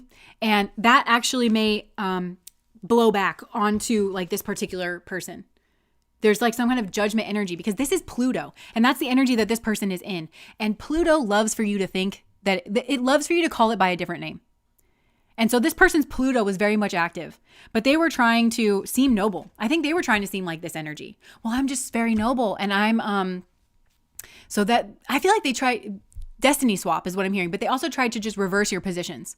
So where you are this very noble person, where you always do the right thing and you genuinely care but I feel like this energy in you, whenever you would act in this energy, this person would warp it behind the scenes. They would frame what you were doing as being selfish or as being emotionally unstable or coming from that place. Oh, well, that person's just saying that or doing that because they're emotionally unstable and they're a betrayer or they feel heartbroken because of this or because of that, or, when actually it's the exact other way around. I'm getting that with this person, with your enemy. They've tried to paint you as being exactly what they are and saying things that I just feel like they've tried to outrun this. Does this person know that that's what they are, or would they be caught off guard by that? Like, I think this person does know that they're lying, but I think it might catch them off guard if they actually stopped to think about it and they realized that they were describing themselves. I think that it would shock them to know how complete their projection of their self was onto you. Because I think that they were just in the moment reacting and just trying to cover it up. And so they just had to shift the energy like around. That's the only thing that would like make sense here, is like them saying that they were just noble. I was just so noble. I was just trying to be so noble, where I just heard Chernobyl. You're Chernobyl, you're toxic. Like that's maybe, yeah, like they're also Chernobyl, right? That was the nuclear power plant, right? So it's like generating energy. Oh, I generate energy in a safe way. In reality, this person's like so toxic. So yeah, there is this judgment energy because this person was actually in this like Knight of Wands energy where they would come in and out. And I think like certain of these people, if not everybody, they're trying to like kind of back away from this person, where they're realizing that this person was actually pulling the strings. And they were illuminating certain things about themselves and they were hiding other things. I think like for a lot of these people, there's like a whole process that is going on here where they're actually realizing that this person was in and out of their ear and they were a snake about it. They were in and out of their ear, just whispering snake things, like pss, pss, pss. And it was here and there and it was every little bit. And it was just enough to make them question you or feel that they needed to protect themselves or set a boundary with you in a certain way. And they're feeling bad. They're feeling horrific. They realize that they've been played. I feel like there's a group of people, and actually, because they were trying to surround you with a group of people, but actually they surrounded themselves because they were like at the center of whatever this like kerfuffle is, and they actually surrounded themselves in some way. But they didn't realize that because this is a person who's very focused on you and whatever the fuck you're doing, and they're not near focused on themselves in the same way. This is also a person where if you introduce them to spirituality with all their little bullshit, like I'm such a good person, they would act like I'm very self-aware. Think about that word for a second. Self-aware. Because I'm so concerned about other people. What? How can you be self-aware? Because this is a person who doesn't understand real goodness. They're not connected with their own innocence, but you genuinely are. And so the best they can do is see innocence move around them and then try to mimic it. And so they see people who are innocent as being codependent, as being a doormat. And so they know that those people are very empathetic and they're kind of bleeding hearts. That's not a healthy energy. People who are in that energy have to do some work to bring themselves more into balance, to be in alignment with their spirituality. This is a person who would like warp that. Maggie Moonbeam, thank you so much for the super chat. Yeah, so this person would like warp that. And so as they're trying to cosplay spirituality in order to virtue signal, they would try to virtue signal, oh, I'm such a spiritual person because I'm very empathetic. I'm a bleeding heart. All I do is care about other people. But whenever we try to talk about spirituality as like starting from a place of self-awareness, that's the one thing they can't do is self-awareness. Because if they started to become aware of it, and they are aware of it, I actually feel that this person does know that they're a liar and a cheat and a snake and they're not interested in that, in fixing that, because they think it gives them the upper hand.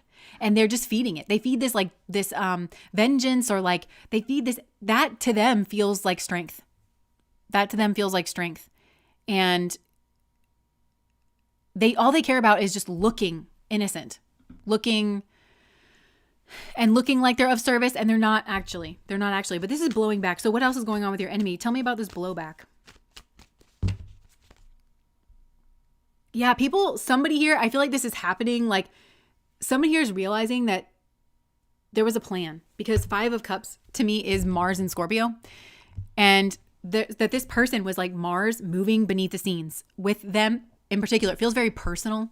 And I'm also hearing like, there's a quote from like a Marvel show, and it was like, sorry, that was like a sound that came out of my throat. She was saying something like, he's telling her, he's trying to say like, it wasn't personal. And she's like, it wasn't personal. Oh my God, you might honestly believe that. And so I feel like whoever this person is, they feel personally targeted and tricked and maneuvered by like this person, but this is like times 5 or 6, like whatever's going on here. And they're all having that kind of, it feels very personal, and it feels like I was played, because I do feel like this person's way of manipulating people is very personal. I don't think that they would necessarily, not that there wasn't some kind of group conversations, but I think that they would be very careful what they said to the group, but they would tailor what they were saying, whatever bullshit that they were saying or suggesting about you, to people one-on-one behind the scenes. And they wouldn't outright accuse you of anything. They would just they would understand their audience. They're like their audience of one. They would understand their target audience of one, and they would just plant a seed in their mind here. I also feel like there could be a person here that just straight up talked like mad shit about you. And I even think like, cause there's one person, I'm seeing 5 people having this kind of like realization, but then I'm seeing one person having a realization in a different way. Cause I feel like that person was just jealous of you and felt in secret competition with you and was just flat out talking some mad shit. And that person just used them. And possibly they were the third party in the situation that was used to try to infiltrate or just stab you in the heart. Yeah. So, and these numbers aren't exactly like correct. It's just more of like, that's the percentage. Like, so there's a smaller group here, but yeah, so they're like grieving. Actually, they're grieving this relationship because they realize that this was severed and it's not going to grow back. They're realizing this was severed and it's not going to grow back. And that it was actually about competition, and that there was a lot of strategy. I think they're realizing that about themselves. These people, whoever these multiple people were around you, and that this person was trying to act all noble and stuff. Again, I just heard it, Chernobyl. Yo, Chernobyl. Yeah, they're in the 5 of Swords energy, which to me, sometimes the 5 of Swords can be like, I'm using my brain so much, and I think that I'm really good at it. And my strategy, just for all of its strategy, it hurt a lot of people and it backed me into a corner. And I feel like everybody here, it's like a domino effect. It's like to a lesser degree of these people that were used as pawns around you, but it's like, I think gonna hit this person pretty big because they're actually pretty sad and they have like a huge grieving energy that they're ignoring. But they also want to act like they're doing like God's work or something like that. I don't know. Or they want to act like they're adventurous. So they've been put in a timeout, this enemy, because everybody started to see in the dark and they started to see things from a different perspective. And it has to do with you. And this took a long period of time, or it's like unfolding. And I don't know what a long period of time is. That's very like relative, but it took a while. So I feel like it took a while of you being like, I just saw from Game of Thrones, like the shame, like you were just like felt naked and dirty and paraded like in front of people. And you were just so sad and like, but it wasn't your real nudity, if that makes sense. Like, it wasn't your real vulnerability. It wasn't like who you actually were, but you felt just like stripped bare and like, yeah. So I feel like there's going to be some kind of interesting. Yeah, there's going to be something here that's coming in. It's going to look like a dream come true, but actually there's something moving beneath it. And it feels like it gets this person tangled in their own web. Oh, and it could even be that somebody here is able to piece all of the things together here. And I don't think it's you. Yeah.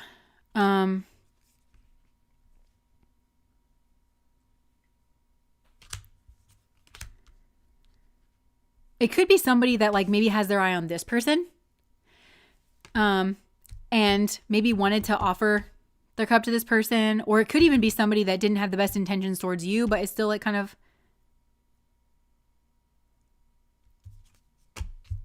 yeah, there's multiple people here. There's definitely multiple people here that are kind of like putting it together, and it just feels like this is turning on this person. Everything that they tried to do to you, because they tried to surround you with enemies so that when you were emerging, and this could even be that they meant to block you in an actual job capacity, because again, I'm seeing the monarch energy, which is kind of a nod to royalty. It's a nod to sovereignty. So as you were like preparing to maybe get a promotion or like be slated for leadership or something, that you wouldn't actually get that opportunity because people like they had just planted a seed of doubt and they cast such a negative, they try to control your reputation, and your character is spotless. I just heard you have a beautiful character, but it doesn't matter. Like this group was overcome by your reputation that this person behind the scenes tried to take control of because they're fucked up. Like this is somebody who is like really fucked up. They don't mind their own business either. So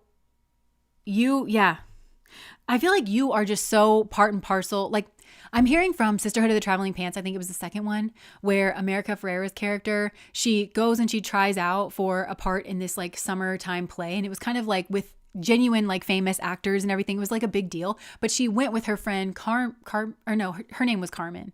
She went with her friend Julia, who Julia was very well connected in that community and was just expecting, to like be in the play, but Cartman was going to work behind the scenes, and she accidentally tries out and has like a natural knack for talent or for acting, and gets the lead in the play. And after all of that, because Julia is subtly trying to tear her down behind the scenes, and at the end of the summer, it all kind of comes to a head. And Carmen says, you know what, Julia, I did learn one thing. You did teach me one thing this summer, and it's that nobody can like tear you down but yourself, And you taught me that. So thanks. Because Julia was trying to take credit for everything. She was like, you wouldn't have any of this if it wasn't for me.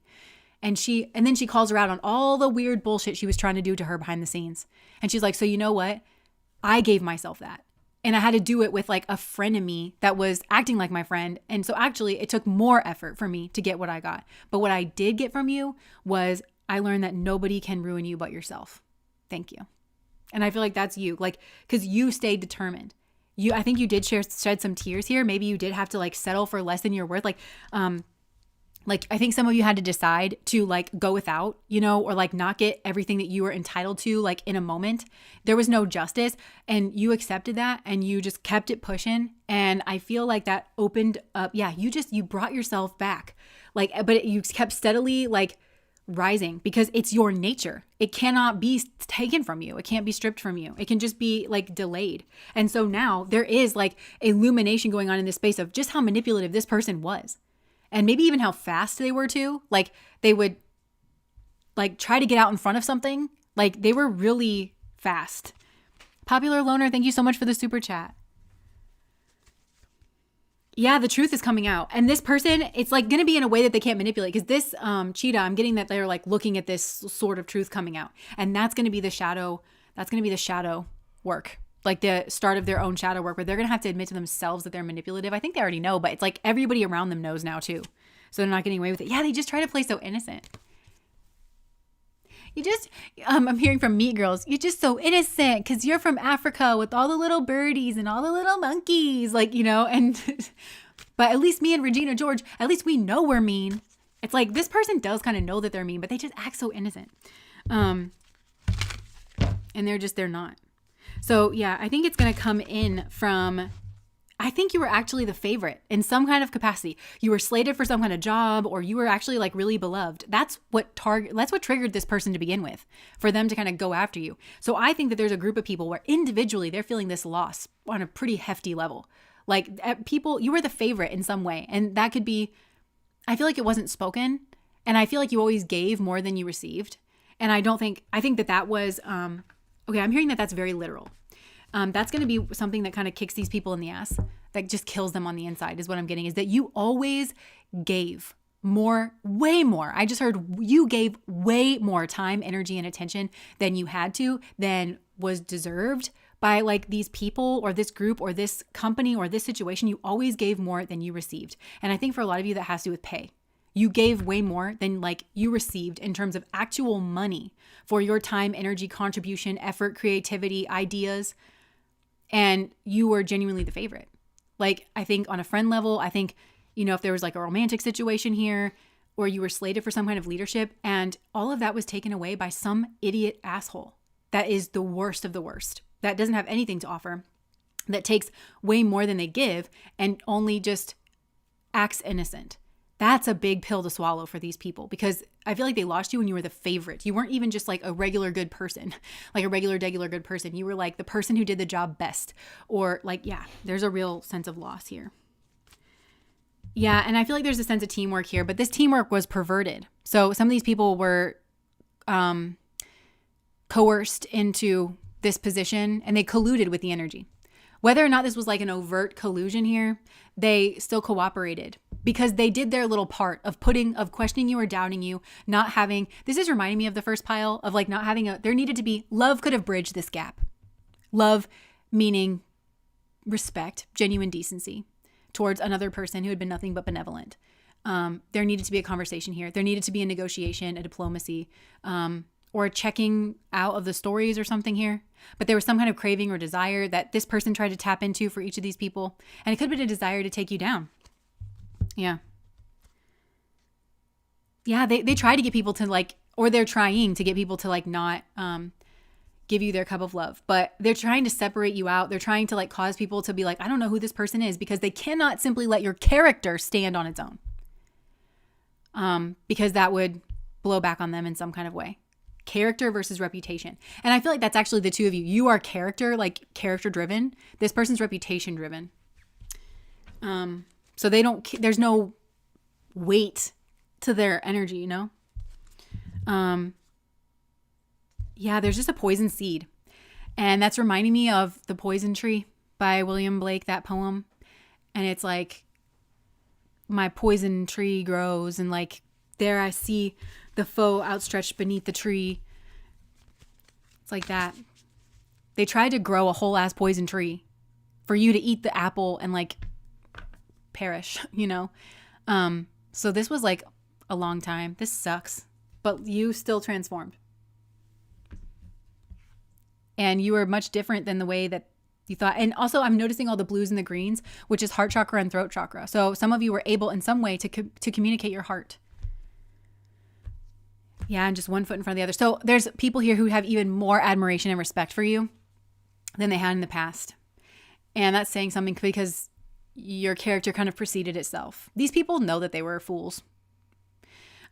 So yeah, your enemy is getting twisted up in their own karma here. And it might even like be like a betrayal, something that hurts their heart, because they could have tried to put a wedge between you and somebody else. Like it even could be your own child for some of you.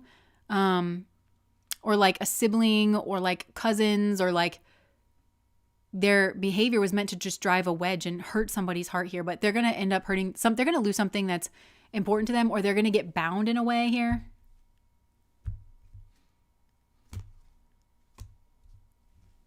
They're going to get bound in a certain way. Somebody's going to put this together. So, yeah. Yeah, I'm asking who this is that's going to put it together, and it's some kind of King of Swords. Somebody very observant. Somebody who is not manipulated by emotions here. Like, I think they actually have very strong emotions, but they're really good at not being manipulated by their emotions, because I feel like that's what this person does. They kind of know where to grab and like swing onto, but this is a person who's not. They're like above it, and they're like just looking very, yeah, they see the truth very clearly. Somebody here sees the truth very, very clearly, and they might even be a decision maker here. They see this fool energy. Yeah, they see that they can see exactly what this person's trying to do. And somehow that's going to be like, that's going to bite them in the ass is what I'm getting. But it feels like it's going to start a chain of events that's going to surround them in the same way that they were trying to surround you, or maybe did surround you. So that's what I'm getting. I just saw a hook and I saw this person bite the hook. There's some kind of bait. This feels very spiritual, universal, feels like energy. This feels like justice, like karmic justice. Spirit, like put a hook. This person can't help themselves. They can't help but to bite the hook. And when they do, they're along for the ride. And I just, yeah, it was a fantasy, whatever it is. And something here is going to come up short, or they're going to be seen as coming up short. Something here is being stripped away from them. So, okay, that's what I have for you guys. Pile number 2. This person is definitely getting their just desserts, but it feels like a process. Feels like a process. Okay. Raise my child as a single mom while these people badmouth me. Yeah. Okay. So I'm going to throw the cards back up here. If you're just joining us, we just finished pile number 2, which is the Destroyer. And we are moving to pile number 3, which is Eros. Oh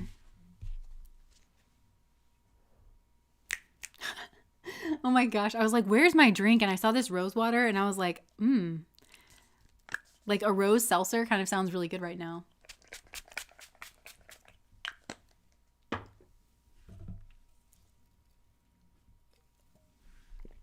Brandy said, oh snap, I caught the live at my pile 3. Wow. I am that I am. Divine timing. Absolutely. I also wanted to mention this. Jess sent me her deck a while ago. It's a gamer deck. I have been using it. I was so intimidated by this at first because I'm not really a gamer myself. And I was like, well, am I going to get this? Is this going to like really resonate? But it's really clever and it does connect. So I just wanted to, if you're a gamer or if you're into some like interesting decks, it comes in this really cute tin. It's A Gamer's Ways by Jess. Oh my God. Yeah, because I don't really play a lot of video games, but like my husband does. And all of it does make sense to me as somebody who's like not playing video games. So, oh my God, oh my God, oh my God, oh my God, oh my God. I'm just going to leave this out here in case I am drawn to it for this pile. Oh, it's not available yet. Okay. Well, we'll keep you abreast of the situation. I'm still going to drop her website in there. Okay. Alex is still going to drop her website if you're interested. Okay. So if you're ready... Actually, let's just compassion.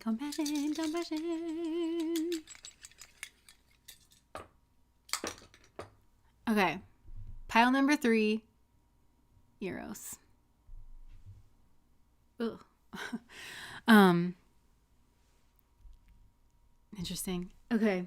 Well, I'm hearing this song in my mind. It's called Freak Show by Ingrid Michaelson. It's like, welcome to the freak show. I know a place that we can go. So what is your enemy doing? I feel like they're kind of, maybe they're trying to seduce someone, but they might be doing it by like, I'm such a freak, but it doesn't feel like I'm a sexual freak. It feels like, welcome to the freak show. Like, you know, I'm so different or something, like, I don't know.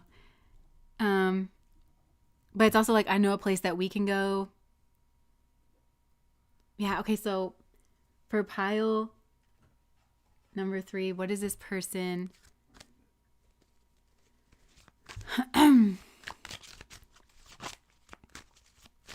What is pile number 3's? Oh my gosh. Okay, this is like all messed up. This deck is, so maybe this person's like all messed up. Hold on. Okay, so who is pile number 3's enemy? Let's start there. Feels like this person's attractive. Who is this enemy? What? Maybe they're watching you walk away. This could be an emperor figure. Who is this enemy?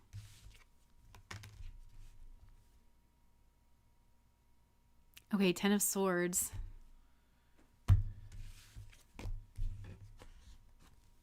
I mean, it's kind of looks like what it says on the tin. Oh, a gamer, somebody that plays games. It looks like what it says on the tin, a gamer. Okay, so somebody who plays games, but I feel like you saw through this person and you left and you walked away. So for some of you, maybe you are the person that was somebody's karma here, somebody that was strategizing around you. But it feels like for sexy time, they were trying to lure you, tempt you. They wanted to, see that diamond in there? They were trying to like pull you in, maybe with the promise of like riches or something here. So I'm going to use this deck actually. It is what it says on the tin. That was funny. Okay, so who is this person? What's going on with this enemy? Okay, the druid. Interesting. This druid has an intimate link with nature and the cycles of life. Their mysticism is ancient and deeply rooted, though their tradition is changeable as the earth. Their strength is a quiet one. Their best friends are animals. And then open world. Now is the time for a new adventure. You're wandering into the unknown territory, but your story seems to be pulling you in a certain direction. Character development is calling and you must go. I feel like this is you. Like kind of leaving. Oh my gosh. And then main characters at the bottom. I feel like this person has like main character syndrome where they might not have considered you having your own character quest, you know, like on your own. There's no question as to why you were chosen for leadership on this mission. You know the value of being fierce in all pursuits. Be that loyalty and compassion or competence and tenacity, a well-rounded warrior. I feel like that's how this person sees themselves, but I don't think that's true. Okay, the bard came out. So the bard is not a taker. They prefer to give. Okay, well, I'm actually getting a bad like vibe of this where it's more, the bard that just kind of it's like the fool energy, right? Like kind of travels from here to there, is like actually kind of non-committal. So, okay, so I feel like somebody was trying to act here. Your enemy could have been a hidden enemy, and it could have been somebody that you saw as the emperor, and this person was like strategizing, because I feel like they were trying to get you into bed, and they were trying to do that by signaling more value than they either had or were willing to offer. And it feels like diamond kind of value, like maybe a diamond ring, like maybe they were trying to signal commitment, or they were trying to signal that. Or for some of you, take this however it's resonating with you. It could be that this is currently what your enemy is experiencing.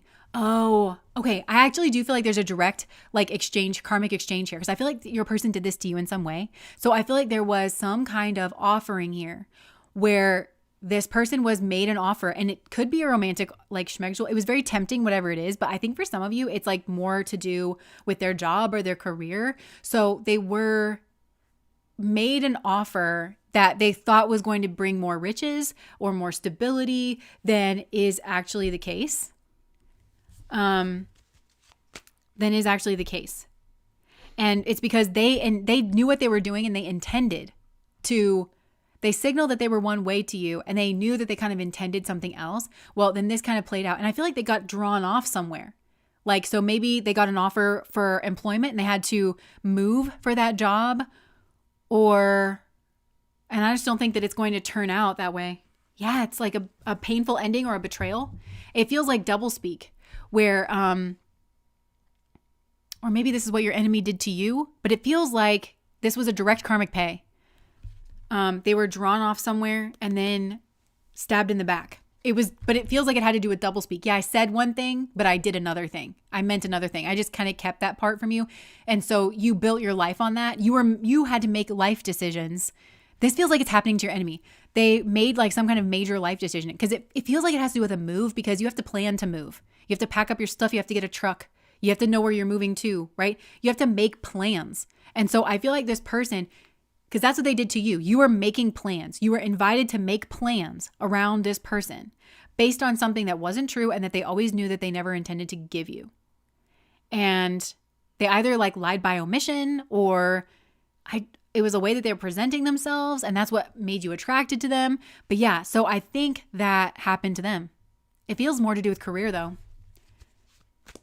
And then they kind of got like, yes, they thought that they were building their career or like building their future. They thought that they had footing because you thought you had footing here in this situation. This has been an equal karmic pay.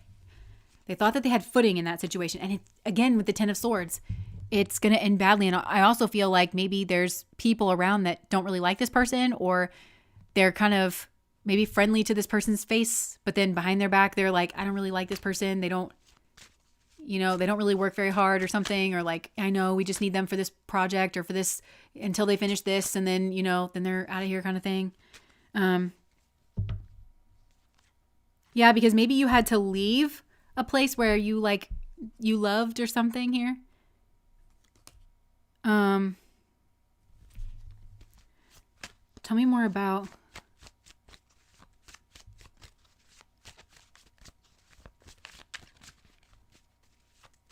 Yeah, some people are saying this reminds them of other piles. It's reminding me of other piles too. And this used to happen way more. Actually, it probably still happens and I just don't catch it. But there used to be a type of, when I was doing pick-a-cards on the channel, like I still do pick-a-cards on Patreon, but when I was doing pick-a-cards on the channel all the time, sometimes there would be a pattern where I would notice, okay, pile number 1 comes out, it's bulky and it describes an undercurrent, but it applies to both piles in a different kind of way. And I'm kind of getting that with this. And I was getting that even before the reading started, which was funny, but I didn't really say anything because I didn't know for sure. Okay, so who is this person? Yeah, I feel like they just got some bad news or something. I feel it has something to do with travel. And they received some kind of bad news.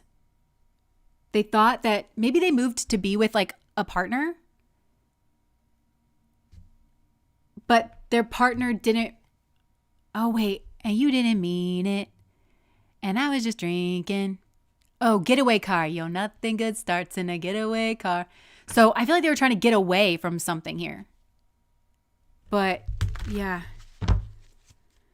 So somebody made them a promise, but they didn't mean it. And it was either somebody that, like a work contract, You know, like, oh my gosh, not too long ago, there was a lot of these big tech companies, they were like moving from California to Texas, and they knew that they were going to downsize, but some of their workers, they moved them to Texas, and then like 2 months in, they like let them go. But these people had signed leases. They had uprooted their entire lives because they had a choice, or like, okay, are you just going to be fired and take this like severance package, or are you going to move and like take the job? And a lot of people chose to move, and then they just like, it feels like something like that. So they were like tempted. They were made an offer. This person was made an offer, and it looked stable.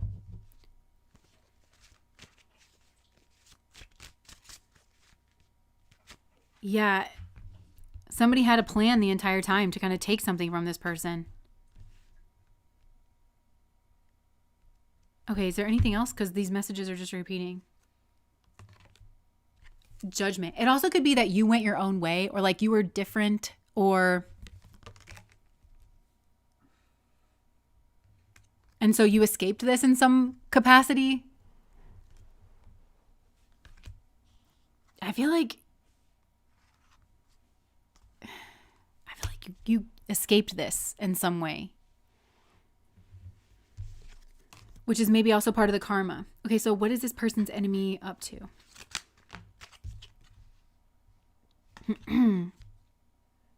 They could be trying to start something new. Okay, safe room. You have come far and found your way to a safe room. It's cozy and monsters can't get inside. Take this time to recharge. I feel like they're kind of in a hermit mode. I'm seeing the empty room from this deck. Like they're spending a lot of time alone. Look, bounty. That's like a wanted energy. So inventory management. So they're managing their resources, or they're after some kind of bounty, or they want some kind of bounty here. I just feel like this person was lured away from something. Okay, so is there anything else going to come out here?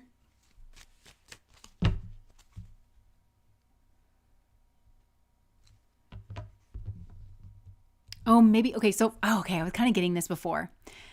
For some of you, I feel like there could have been magic done where this happened to you. They tried to kind of lure you away with like some kind of empty promise. So it could be that this all happened to you. But it was like through magic, or like through energy work or something here. And it was like to lure you away from this person's like nest, where this person felt like it was their remit, their territory. But I feel like the same thing has happened to them. Okay, I literally just saw the people clapping. Okay, like, yes. So I actually feel like that's a big part of the energy here, is that there was maybe some kind of magic that was done. And it could have been like earth, something to do with like the earth, how they did this magic, because they saw that you were being like celebrated or something. Yeah, and they didn't want for a decision to go your way, or for you to again be picked or selected for some kind of like leadership position or something. And so I feel like there was magic done here. Yeah, something that you didn't know about, something behind the scenes, something that you didn't know about, maybe something to do with like,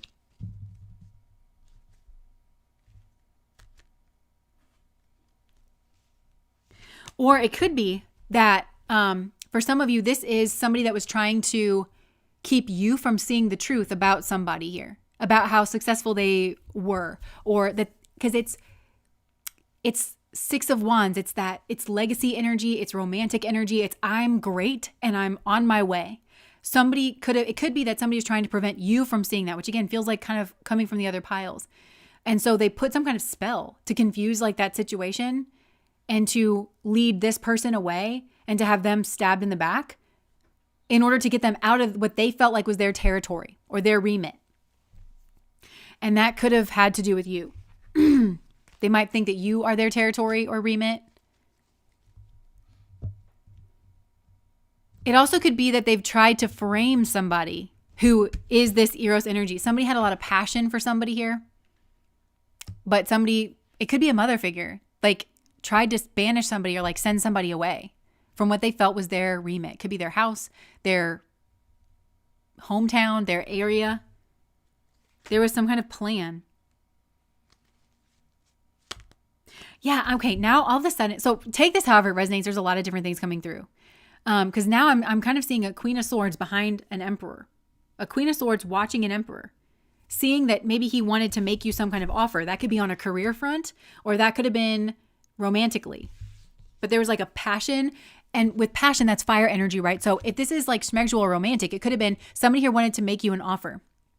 Schmegdual or romantic, like want to go on a date, something like that. But it also could have been dharmic energy, like that they could see that this emperor, which it's an emperor, right? So maybe this is somebody who is like your boss or had some kind of plan or business plan or goals that way. They could see that person maybe wanted to offer you a job, and that was in alignment with your dharma as well, but maybe both of your dharmas.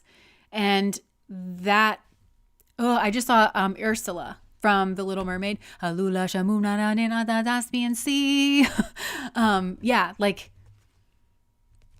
The voice energy, like taking away like the voice or like preventing a conversation here. Or but it feels also like maybe another offer was made, or like where somebody was like kind of carried off. But to prevent a lovers, to prevent.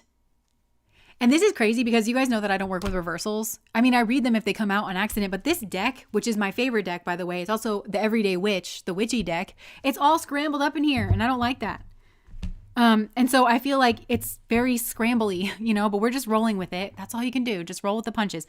And again, I feel like this kind of is overlapping with pile number 2, where like, well, you were just rolling with the punches and you just kind of like worked your way back. But this seems to me to have to do with some kind of magic or energy work that was like undetectable or something.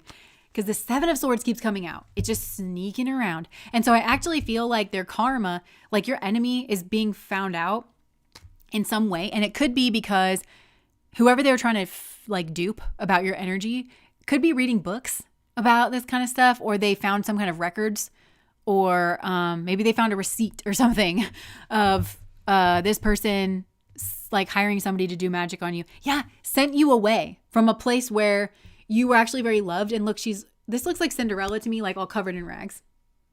Oh my gosh. And that's bringing me right back down to when I first started this, I heard Sexy Red in my head. I'm from Memphis. What you know about me? But in that song, she says like, I ain't no fucking Cinderella, stupid bitch. So like, I feel like you had this, I just heard rags to riches. You either had a rags to riches story, which by the way, I don't feel that came from people feeling sorry for you. I think it speaks to some kind of competence that you had and like connecting with your dharmic energy, or that's what was kind of supposed to happen here. And because you have a competency, it's not a, nobody's just throwing you a bone. But I feel like somebody was trying to, scramble things or like control the way that you were viewed. It's this Queen of Swords keeps coming out. I don't like it. And this person could be a mother. Like maybe that's what they feel like their territory is, like their son, or they tried to scramble it up. They wanted you to not be able to find shelter is what I'm getting, or like reprieve. So if you went through a really hard period where you were like flung out, you were flung out of, it feels, you were flung out of places that you were meant to be installed. And it's not just like, I feel like it's you kind of finding shelter for yourself, but then becoming and offering shelter for other souls in some kind of way. And I don't mean that in like a being full of yourself kind of way. I think it's very practical, and it's because it's part and parcel with your rags to riches story, which again, you're not asking for a handout. You're asking for fairness. You're asking to be fairly compensated for what the work you do, the ideas that you have, the energy that you have produced. You are asking for fair treatment. Yeah, and it's like them sending you away from a place where you are very loved, and where it feels, water can also be money. So there's like money here, and maybe people that wanted to offer you like a contract or like money for your services or something here, or like they wanted to bring a chicken for your table, like, oh, we're going to have a dinner. Well, I could bring the peas, and I could bring the corn, and I could bring the beef, and I could, it feels like that. But this person got to be in this energy. And it does feel like like where they were supposed to be threatened, I guess. Look, magician, magic. Now they're feeling defensive. So that's what your enemy is up to, feeling defensive. They're blocking out, look, the devil energy. Because I feel like there's a hook here. They were tempted. They were offered something that they thought was too good to be true. It could be that for some of you, you sent like a return to sender kind of spell, and you didn't realize that this person was putting this nasty, weird shit at you. And like, this hit them back. And it's like, oh, you can dish it, but you can't take it kind of thing. Yeah. And there was a very painful ending here. I feel like they got literally and actually everything that they sent back towards you. That they kind of like, yeah. I feel like they had a plan. They felt threatened by you. They felt threatened by you. They felt that their position, their money, their foundation, their place in the world, but it feels like they had to edge you out of your place in the world. Look, they're so defensive now that I'm saying it and then I'm calling it out. They're so defensive because this person really thought they weren't going to get caught. This person is also stupid and should not be playing with magic. Because again, that craving energy, that desire energy, which kind of ties into pile number 1. This is that karma energy that they thought, oh, I'm going to get whatever I want. They didn't think about all the repercussions. This is somebody that's like, well, I could just send some magic. And meanwhile, you were like, no, return to sender. I don't even think that you're just trying. This would be a group where you're just trying to get everybody's nasty, weird shit away from you. You're just trying to defend yourself. You're just trying to have a healthy cell wall around your organism, and you just don't want to be messed with. You don't want to be messed with. This is kind of where it's overlapping with pile 2, where you're that noble person and you're like, I don't mind doing the work. I don't mind doing it the right way and going slow. I don't mind. Just leave me alone. I think you have a problem with people sabotaging you. And that's what's going on here. They're playing some type of game. And look, you're healing. And this person is far away. They could have a marriage ending here. And, or they could have gotten thrown out of some kind of religious organization or something here where they're expected to follow a certain kind of code of conduct. It may have come out that was not occurring. They also could have heard something about you, that you healed from this, that you were different than what you painted. Look, this is the guy that they're trying to control. So this is a very controlling person here because I also feel that the emperor was trying to control something and maybe even moving in the shadows, but it doesn't feel necessarily so bad. It feels like maybe they did have a crush on you and they wanted to ask you out on a date or something. On a date together. But they were or they wanted to offer you some kind of employment or contract, but they felt that they needed to approach you in a certain way. And then this person was like, oh, hell no. But they didn't say it out loud. They just got real manipulative, sent some, they tried to break your heart, but behind the scenes. And they thought that they had won. They thought that they did something here, in secret. And I feel like they maybe kept an eye on you in secret, just to make sure that you were maybe far away from them or that you were starting in a different direction than where you are supposed to be in the world. Where heaven above said, I need you here. And that also they were trying to make sure that maybe you had a judgment here on this emperor. So whether this was a boss kind of person or whether this was a romantic person, they wanted you to judge that person and feel like this was a part of the magic. I feel that they wanted you to be like, what were you doing behind the scenes? And you probably had that feeling. But I feel like whatever this emperor was doing behind the scenes, it wasn't necessarily nefarious. It was them trying to figure out how to pitch something to you maybe. But it feels like you could sense that there was maneuvering from this emperor.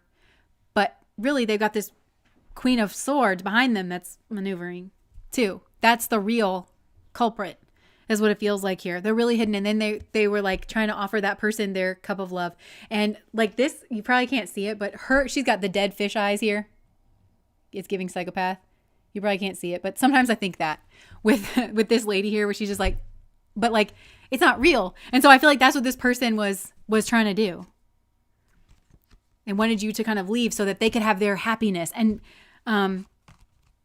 I just heard snow on the beach, but it's it could have to do with a beach or some kind of vacation or they wanted to travel to the beach is what I'm getting.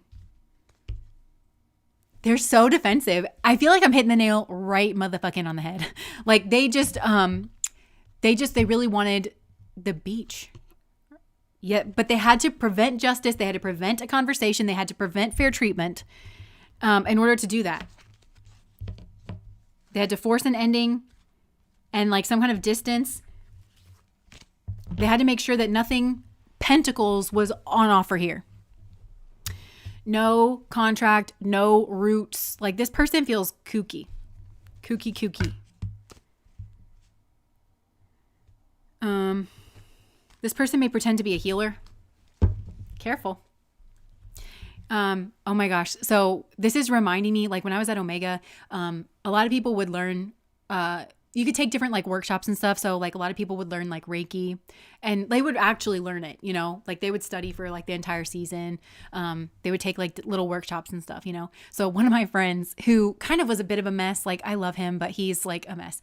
And, he asked me if he could do Reiki on me and I wasn't exactly comfortable with it because I was like, I don't really want, whatever makes your life a mess to get into me. So, but I was really nice and I still said yes. And as far as I know, like there was like no repercussions of that, but you know, like he was like, I was just more like tensed like the entire time. But I just feel like this is a person who's like maybe pretends to be a healer and then like acts like they're putting like hands on you or something, but then is doing some weird fucked up shit. Like, I don't know. I don't really like this. Oh my gosh, maybe this is the person that was in California at the beach and then tricked and moving to Texas. That's so specific, but like it really could be. I mean, like it really could be there was like a number of people that way, but it more seems like this is a person who like it more seems like this is a person who would want somebody to take the contract to go to Texas so that they could sit their ass on the beach. They want to be in California is like kind of what I'm getting. This person wouldn't want to move to Texas. Do you know what I'm saying? They might try to send you to Texas, but they're like, I want to chill on the beach, you know? Yeah, look, 8 of Wands. Message. Yeah. There's something about that too. I'm not saying like that you had anything to do with this, but it's like this is a person who's like clever with their words. They try to throw little things like in there to try to get the heat, to deflect. That's what it is. They try to kind of like deflect. But if you actually kind of are like, no, actually like that's not really what I'm getting. And like, look, tower. This person's freaking out. This person's like freaking out. Like it feels like what's happening to your enemy, the walls are closing in because they thought that they were never going to get seen. They thought that they were never going to get discovered. And this feels like it has to do with magic or energy work or healing. And, some kind of fantasy that they thought, and I think they thought, I heard, cause you know we got bad blood.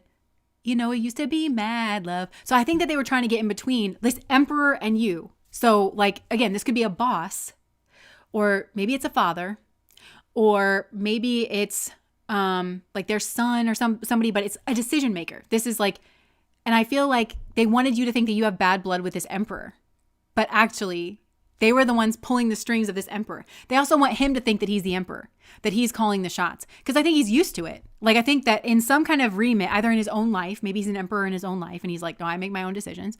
Or to do with his own business or something. He's used to that. But really, it's actually this Queen of Swords.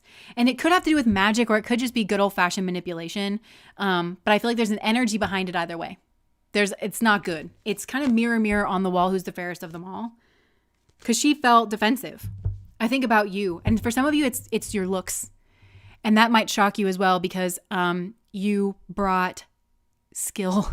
I think that there's something here, it's very dharmic. And you don't get a dharma just because you look the part, you know? So there's something here that you've really worked on.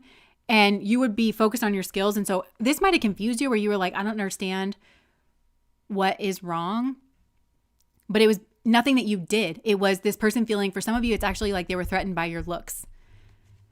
And it could even be that, like, say this emperor does run their own business. They wanted to offer you a job and they really did just want to offer you a job. But this person was like, because they want to have an affair, you know? And meanwhile, you're not wanting to have an affair and he's not wanting to have an affair. It really is that like, you're very good at your job and, you know, but, yeah. So now there's a balancing out of the scales. And it could be that you went independent in some way. Like, so you didn't get this offer of a job contract that you should have by rights gotten. By rights, by karma, by dharma, by all of it. You should have, that was your position. And the only thing about it that's it's in the 3D world, you had to go through the formality of this man offering you the job. Or it could be a woman, but it actually feels like a man with the emperor. Because in the 3D world, that looks like his job. But actually it feels like by karmic contract and everything, destiny, like by rights, it's yours. It's just a formality. It's just a ceremony, him offering you that position. That's your position. God said it's your position, right? So his business will close down, or that is going to start to have like problems, because that by rights is yours. And he's not actually making decisions on one level. You see what I'm saying? And that's where this person didn't really understand, is kind of what I'm getting. Justice. So yeah, I feel like justice is in the building, is what I want to say. Justice is in the building. Somebody played a bunch of games. Yeah, they tried to cause a tower moment, but I feel like they maybe even tried to isolate it, where they tried to cause a tower moment for you, but maybe you had been working at this company or something, so they couldn't cause a tower moment for you without causing a tower moment for the both of you. And then it ended up affecting this person that they, like their son or something, if that's, it affected both of you in some kind of way. Look, this emperor keeps coming out. So, ew. This person is still at it though. Like they're still maneuvering behind the scenes. And I think that there's like some kind of hook where they think that they're going to get something that they want, but there's something hidden beneath the surface here. They're definitely watching you though. And I think they're watching you go independent, or like seeming like go in a different direction. But so is this emperor, whether that's a company, a boss, and there's going to be some kind of like 8 of Wands. So there's going to be some kind of message that you were not thrown out in the cold like they wanted you to be. That actually it still came true or something. So I don't know where you're at in this. For some of you, there's that message of like, don't give up. I just heard that Avril Lavigne song, Keep Holding On. Keep holding on. Just stay strong. Like you're going to make it through. So I don't know where you're at in this. Like you're going to make it through. Even if you have to be independent. Oh, I just got like goosebumps. One foot in front of the other. Just keep going.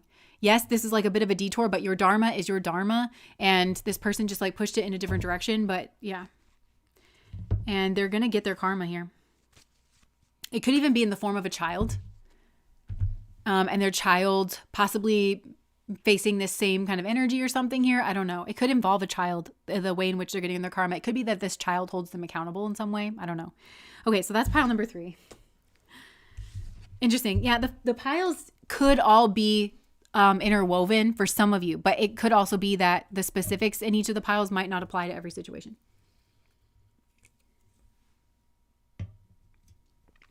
Yeah. Yeah, don't give up. Okay. Oh my gosh, this resonates. There is a girl who went to rehab in Utah, I believe, and said she was going to learn Reiki. She was very jealous and wanted to give the guy who fell in love with me, but was also cheating. Oh my gosh. Yeah. I'm sure I'm not the only one who's noticed this, but like, okay, so I'm just going to say this. Like, obviously I work in spirituality, and I genuinely have a heart for spirituality, and I do feel like I'm here for the right reasons, but a lot of people, I've noticed this, like they can use spirituality. They're not like genuinely like, because spirituality is not like really a regulated field. Like how could it be? There's so many different spiritual traditions and beliefs and things, but I think sometimes people who can't, I don't know, find a different route, they're like, well, I could just be in spirituality and then I can try to present myself as a certain way. And so people are going to think that I'm advanced, or because there's no metric for it. Like, how can you, and we know that there is, like, you can just kind of sense when somebody can back it up energetically, and like, but not everybody really can. It can get very like kind of convoluted. And so it can be a space. I feel like as spiritual people, we have to be able to speak very honestly about that this is a place where people can take advantage of it. People can get into it for the wrong reasons. And, yeah. And with the wrong spirit, towards that. So like weaponized therapy speak, but with magic. Yeah. I have just had that shitty of a life that all resonates. Oh no. It's just like all 3 piles resonated for me. So much this person has done is so heinous. They stole my work. I've lost so much. That goes back to pile number 1. Did you watch pile number 1? Because I feel like, but I've been taking what I do and I've created more. I'm broke or I'd send you a super chat. You know what? That's okay. Thank you. Thank you. We're all just walking each other home. It's not really this. I don't do this for it to be like a transactional thing. You know, if people feel like they want to give to me, like, and they have it and it all like works out, then great. That's wonderful. But, you know, we're all just walking each other home and we're all just trying to find our way through. And if I'm doing what I'm supposed to be doing, I feel like Spirit will make a way for me to be able to do that. So they're very smug. I went from one toxic person to another. Yeah. Okay, I am going to go find the book that we're going to do for the general readings because I forgot to grab that. And, oh, it's right here. Alex has it. Okay, so never mind. I don't need to go away. So if you're new to this book club thing that we're doing, so, and so usually now we do the general messages, but every once in a while I'm called to read a book. And so if you're called to listen, then great. If not, great. This is kind of taking the place of our general messages. So there's just something here to understand, grapple with. There'll be like an aha moment, but we're reading The Feminine Mystique by Betty Friedan. And I'm just going to give my little like heads up on this. So this is an older book. It was written, I think it was the early 1960s we determined last time. And so it's outdated. It is focused on like white feminism from the suburbs in the 1960s. And so it doesn't like kind of cover all things, but I just felt called to read this. And it does feel like so much of it is actually relevant, but I'm giving you that heads up because it was written back in the day and I haven't read this book before myself.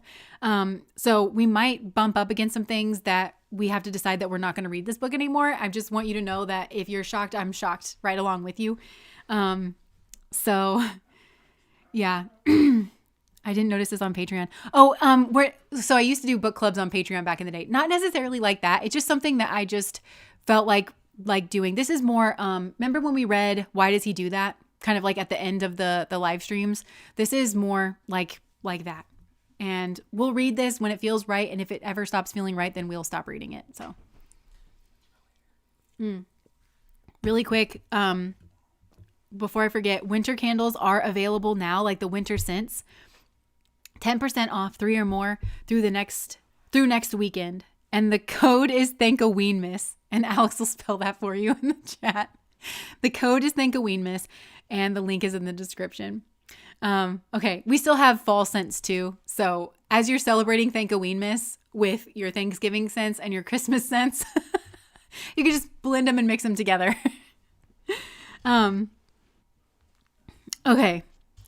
So I'm just going to take a second here. Okay, book club. These chapters are very long too, so I might not make it all the way through a full chapter. We're just going to have to see. We're just going with the flow with this. Okay. Okay. Chapter 2. The Happy Housewife Heroine. Why have so many American wives suffered this nameless aching dissatisfaction for so many years, each one thinking she was alone? I've got tears in my eyes with sheer relief that my own inner turmoil is shared with other women, a young Connecticut mother wrote me when I first began to put this problem into words. A woman from a town in Ohio wrote, "The times when I felt the only answer was to consult a psychiatrist, times of anger, bitterness, and general frustration too numerous to even mention. I had no idea that hundreds of other women were feeling the exact same way. I felt so completely alone."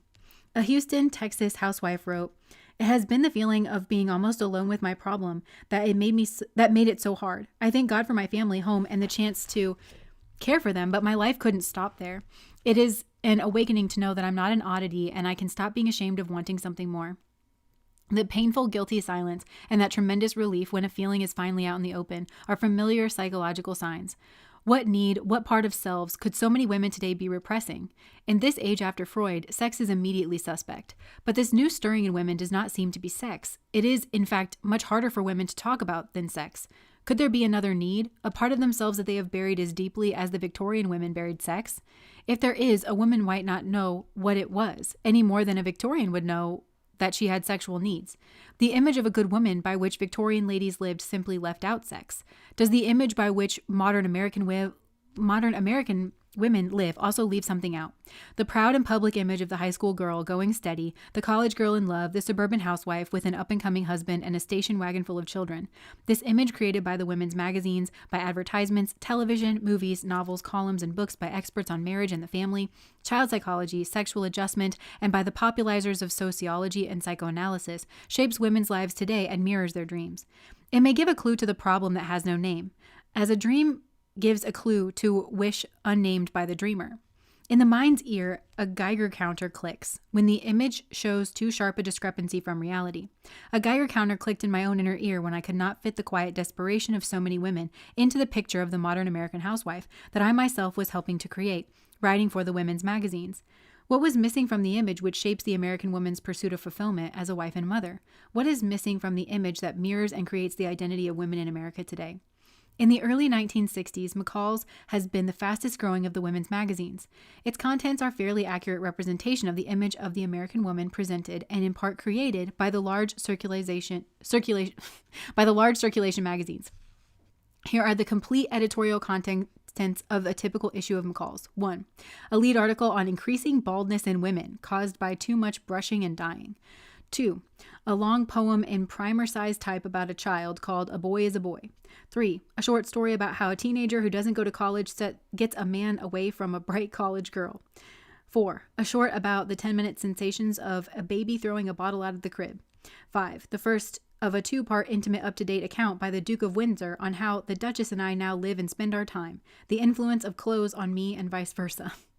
6. A short story about a 19-year-old girl sent to charm school to learn how to bat her eyelashes and lose at tennis. Oh my gosh. And lose at tennis. I'm crying. You're 19, and by normal American standards, I am now entitled to have you taken off my hands legally and financially by some beardless youth who will spirit you away to a 1.5-room apartment in the village while he learns the chickenry of selling bonds. And no beardless youth is going to do that as long as you volley to his backhand. Whoa. 7. The story of a honeymoon couple commuting between separate bedrooms after an argument over gambling at Las Vegas. 8. An article on how to overcome an inferiority complex. 9. A story called Wedding Day. 10. The story of a teenager's mother who learns how to dance and rock and roll. 11. 6 pages of glamorous pictures of models in the maternity clothes. 12. 4 glamorous pages on reduce the way the models do. 13. An article on airline delays. 14. Patterns of home sewing. 15. Patterns with which to make folding screens bewitching magic. 16. An article called An Encyclopedic Approach to Finding a Second Husband. 17. A barbecue bonanza dedicated to the great American mister who stands chef's cap on head, fork in hand, on the terrace or back porch, in patio or backyard, anywhere land, watching his roast turn on the spit. And to his wife, without whom sometimes the barbecue could never be a smashing summer success. It is undoubtedly ... I think she's just quoting from that article and just let it ramble off there.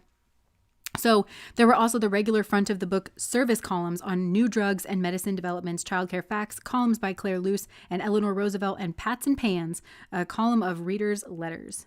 The image of woman that emerges from this big, pretty magazine is young and frivolous, almost childlike, fluffy and feminine, passive, gaily content in a world of bedroom and kitchen, sex, babies, and home. The magazine surely does not leave out sex, the only passion, the only pursuit, the only goal a woman is permitted in the pursuit of a man. It is crammed full of food, clothing, cosmetics, furniture, and the physical bodies of young women. But where is the world of thought and ideas, the life of the mind and the spirit? In the magazine image, women do not work except housework, and work to keep their bodies beautiful and to get a man. This was the image of the American woman in the year Castro led a revolution in Cuba and men were trained to travel into outer space, the year that the African continent brought forth new nations, and a plane whose speed is greater than the speed of sound broke up at a summit conference, the year artists picketed a great museum in protest against the hegemony of abstract art, physicists explored the concept of antimatter, astronomers, because of new radio telescopes, had to alter their concept of the expanding universe. Biologists made a breakthrough in the fundamental chemistry of life, and other things. But the magazine published for over 5 million American women, almost all of whom have been through high school and nearly half to college, contained almost no mention of the world beyond the home. In the second half of the 20th century in America, women's world was confined to her own body and beauty, the charming of a man, the bearing of babies, and the physical care and serving of her husband, children, and home. And this was no anomaly of a single issue of a single woman's magazine. I sat one night at a meeting of magazine writers, mostly men, who worked for all kinds of magazines, including women's magazines. The main speaker was a leader of the desegregation battle. Before he spoke, another man outlined the needs of the large women's magazine he edited. Our readers are housewives full time. They're not interested in broad public issues of the day. They're not interested in national or international affairs. They are only interested in the family and the home. They aren't interested in politics unless it's related to an immediate need in the home, like the price of coffee. Humor has to be gentle. They don't get satire. Travel, we have almost completely dropped it. Education, that's a problem. Their own education level is going up. They've generally all had high school education and many college. They're tremendously interested in education for their children, 4th grade arithmetic. You just can't write about ideas or broad issues of the day for women. That's why we're publishing 90% service now and 10% general interest. Yo. Another editor agreed, adding plaintively, "Can't you give us something else besides there's death in your medicine cabinet? Can't any of you dream up a new crisis for women? We're always interested in sex, of course." At this point, the writers and editors spent an hour listening to Thurgood Marshall on the inside story of the desegregation battle and its possible effect on the presidential election. Quote, "Too bad I can't run that story," one editor said, "but you just can't link it to a woman's world."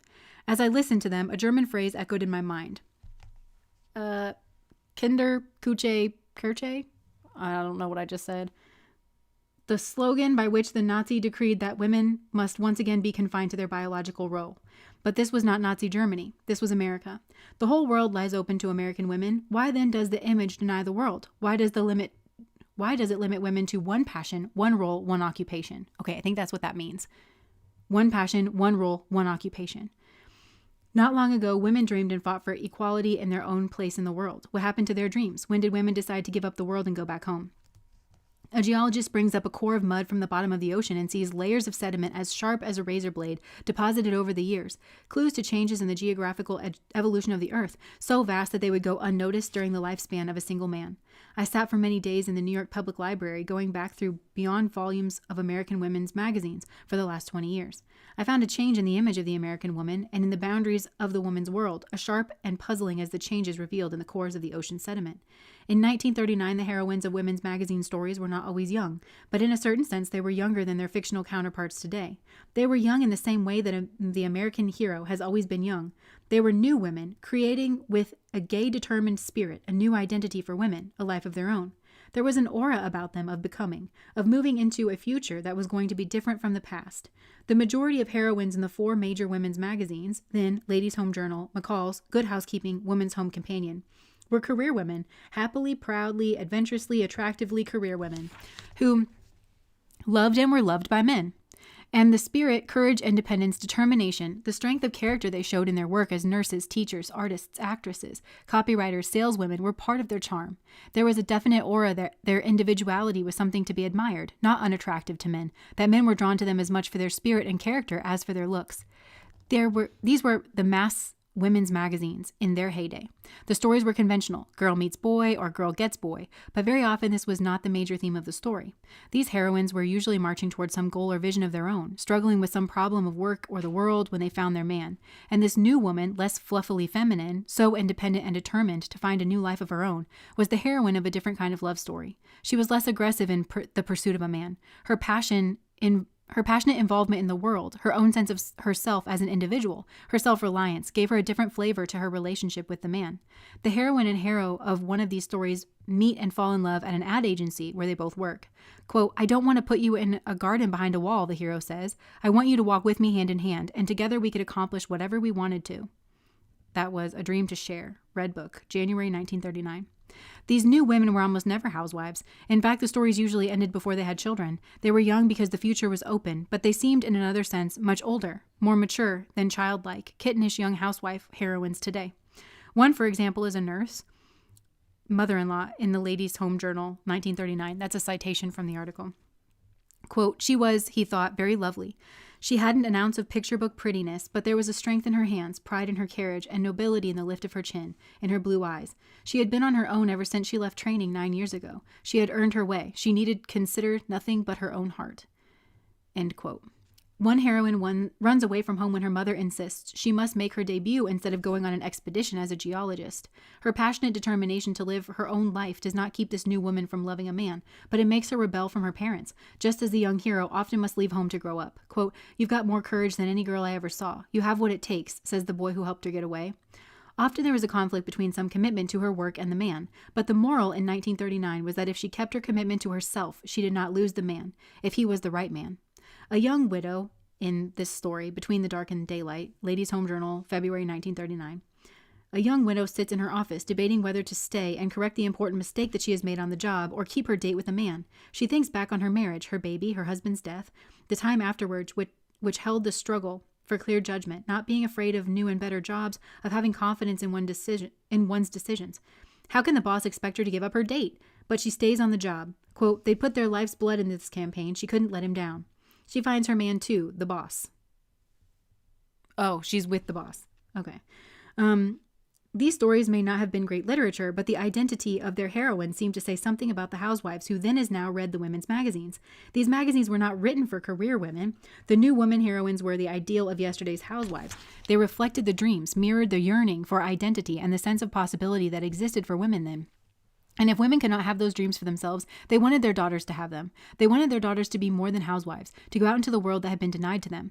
It's like remembering a long-forgotten dream, to recapture the memory of what a career meant to women before. Career woman became a dirty word in America. Jobs meant money, of course, not the end of the Depression. But the reader of those magazines were not the women who got the jobs. Career meant more than a job. It seemed to mean doing something, being somebody yourself, not just existing in and through others. I found the last clear note of the passionate search for individual identity that career seemed to have symbolized in the pre-1950 decades in a story called Sarah and the Seaplane, in Ladies' Home Journal, February 1949.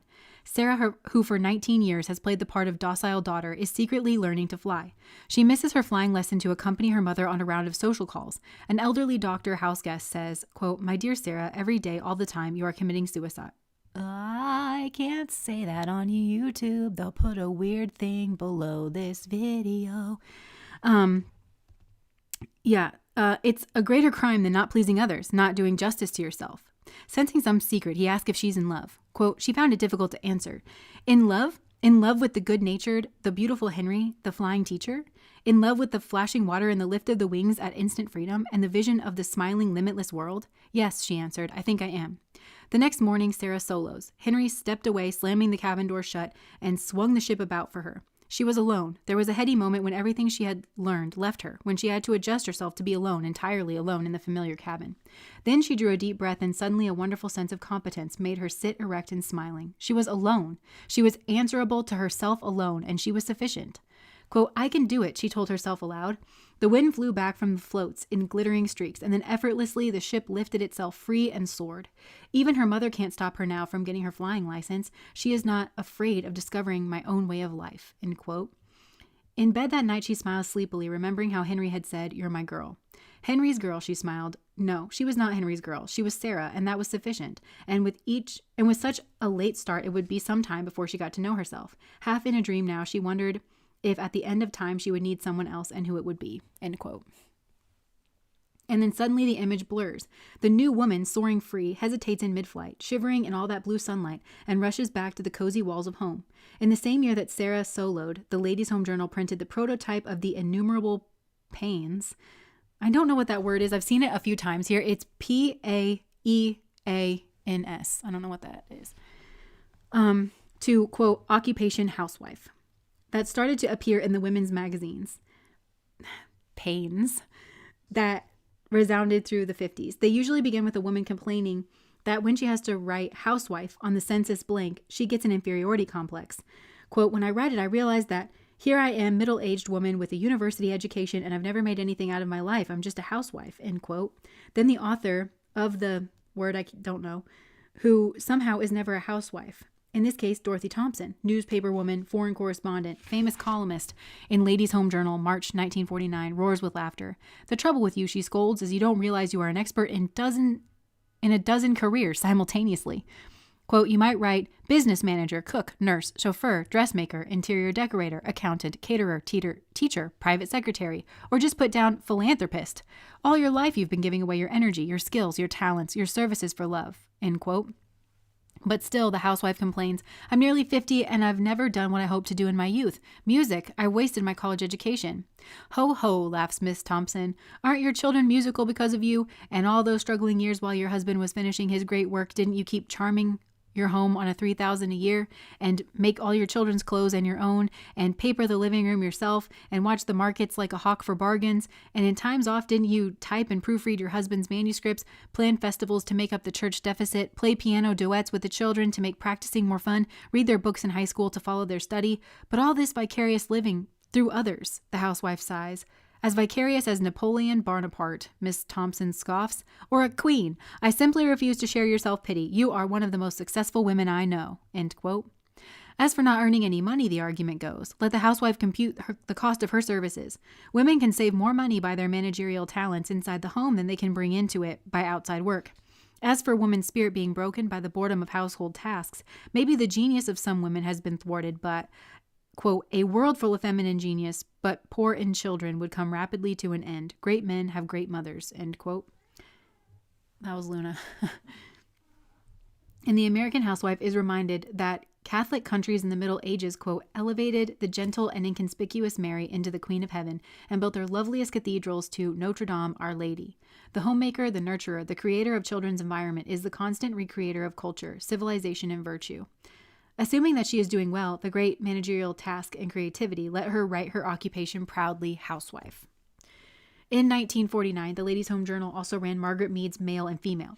All the magazines were echoing Farnham and Lundberg's Modern Woman, The Lost Sex, which came out in 1942, with its warning that careers and higher education were leading to the, quote, masculinization of women with enormously dangerous consequences to the home, the children dependent on it, and the ability of women, as well as her husband, to obtain sexual gratification, end quote. And so the feminine mystique began to spread through the land, grafted onto old prejudices and comfortable conventions, which so easily give the past a stranglehold on the future. Behind the new mystique were concepts and theories, deceptive in their sophistication and their assumptions of accepted truth. These theories were supposedly so complex that they were inaccessible to all but a few initiates, and therefore irrefutable. It will be necessary to break through this wall of mystery and look more closely at these complex concepts, these accepted truths, to understand fully what has happened to American women. The feminine mystique says that the highest value and only commitment for women is the fulfillment of their own femininity. It says that the great mistake of Western culture through most of its history has been the undervaluation of this femininity. It says, this femininity is so mysterious and intuitive and close to the creation and origin of life that man-made science may never be able to understand it. But however special and different, it is no way inferior to the nature of man. It may even in certain respects be superior. The mistake, says the mystique, the root of women's troubles in the past is that women envied men. Women tried to be like men instead of accepting their own nature, which can find fulfillment only in sexual passivity, male domination, and nurturing maternal love. But the new image this mystique gives to American women is the old image, quote, occupation housewife, end quote. The new mystique makes the housewife mothers who never had a chance to be anything else the model for all women. It presupposes that history has reached a final glorious end here and now as far as women are concerned. Beneath the sophisticated trappings, it simply makes certain concrete, finite domestic aspects of feminine existence, as it was lived by women whose lives were confined by necessity to cooking, cleaning, washing, bearing children, into religion, a pattern by which all women must now live or deny their femininity. Fulfillment as a woman has only one definition for American women after 1949, the housewife mother. As swiftly as it is the dream, the image of the American woman as a changing, growing individual in a changing world was shattered. Her solo flight to find her own identity was forgotten in the rush for the security of togetherness. Her limitless world shrunk to the cozy walls of home. The transformation reflected in the pages of the women's magazines was sharply visible in 1949 and progressive through the 50s. Quote, femininity begins at home, end quote. It's a man's world, maybe.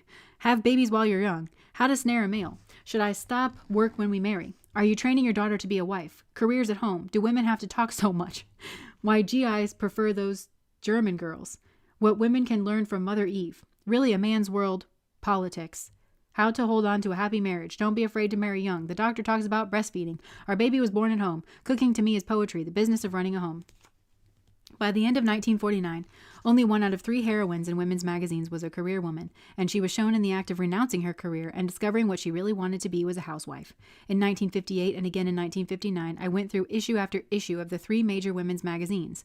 The 4th was Women Home's Companion, and had died out. Without finding a single heroine who had a career, a commitment to any work, art, profession, or mission in the world, other than, quote, occupation housewife. Only 1 in 100 heroines had a job. Even the young unmarried heroines no longer worked except at snaring a husband. These new happy housewife heroines seem strangely younger than the spirited career girls of the 30s and 40s. They seem to get younger all the time in looks and childlike kind of dependence. In looks and a childlike kind of dependence. They have no vision of the future except to have a baby. The only active growing figure in their world is the child.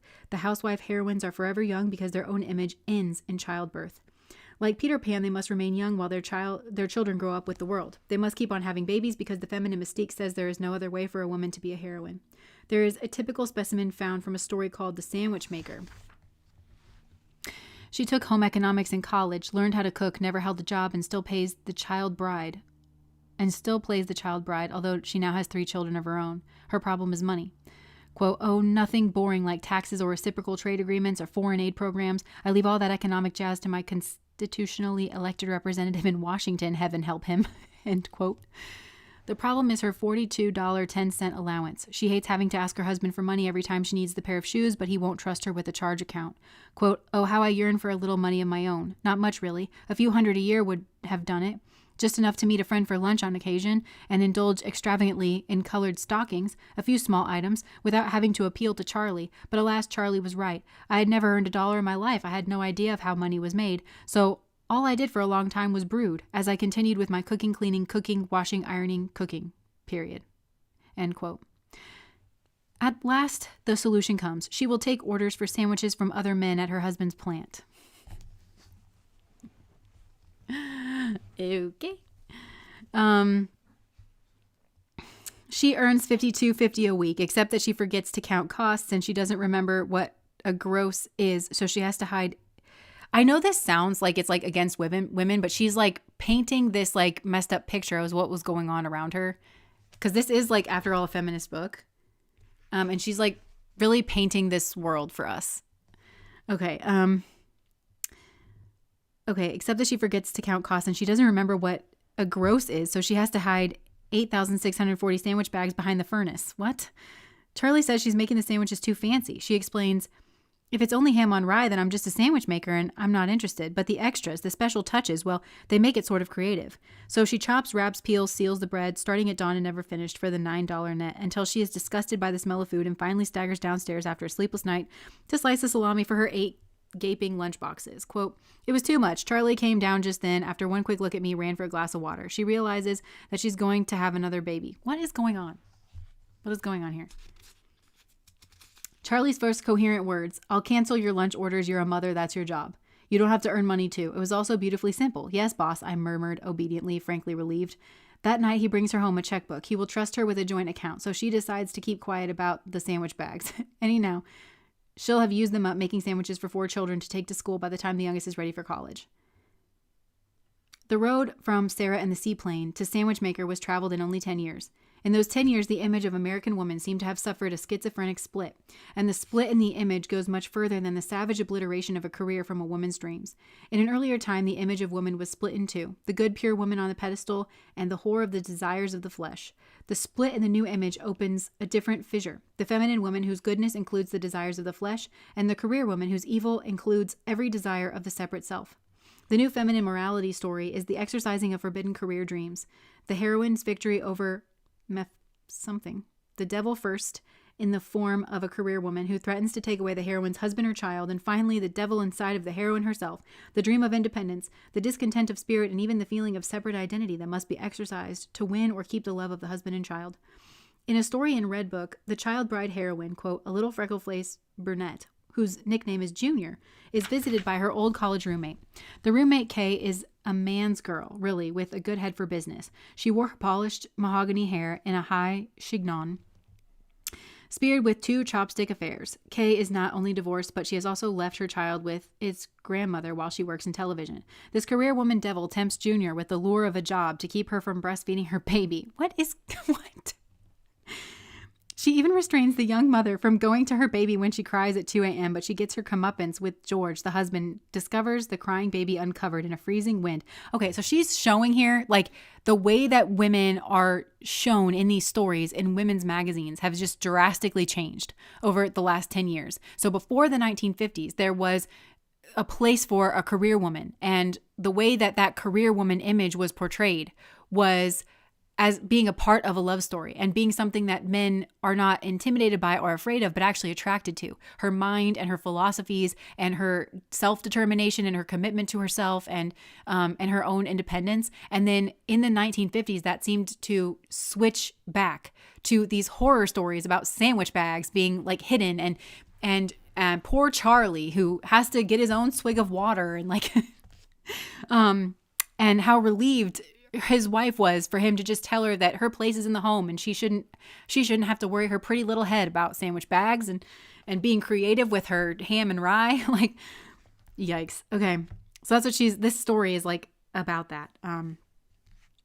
So with this career woman out of the way, the housewife with interest in the community becomes the devil to be exorcised.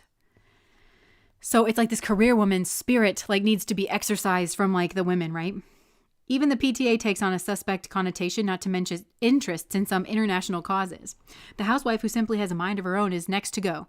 So, okay, so she's now okay, I'm sorry. I was like kind of lost in this, but so now she's describing like how it kind of slowly peels back. So first they went after the career woman where now she's no longer seen as being, she can't possibly be a career woman and attractive for all those reasons now. And then they go after the housewife who's more independent and kind of with it and wants to be involved in the PTA and seems to have like, you know, interest. They're just going after in the magazines. They're starting to portray these people. I get it. Okay.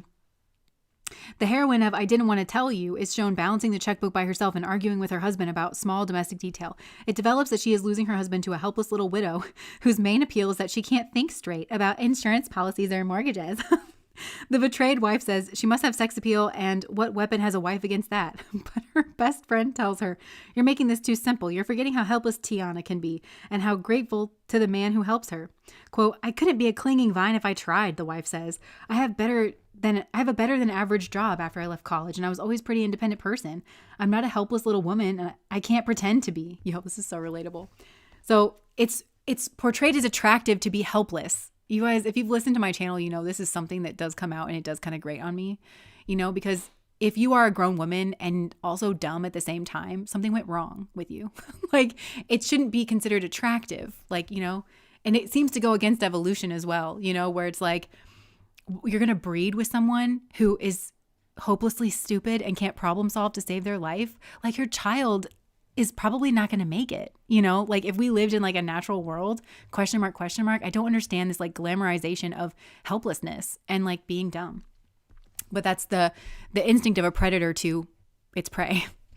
Okay. So, yeah, I'm not a helpless little woman. I can't pretend to be, but she learns that night. She hears a noise that might be a burglar, even though she knows it's only a mouse. She calls helplessly to her husband and wins him back. Oh my gosh. As he comforts her pretended panic, she murmurs that of course he was right in their argument that morning. This is the aphrodisiac going on between the two of them. Quote, "She lay still on the soft bed, smiling in sweet, secret satisfaction, scarcely touched with guilt." End quote.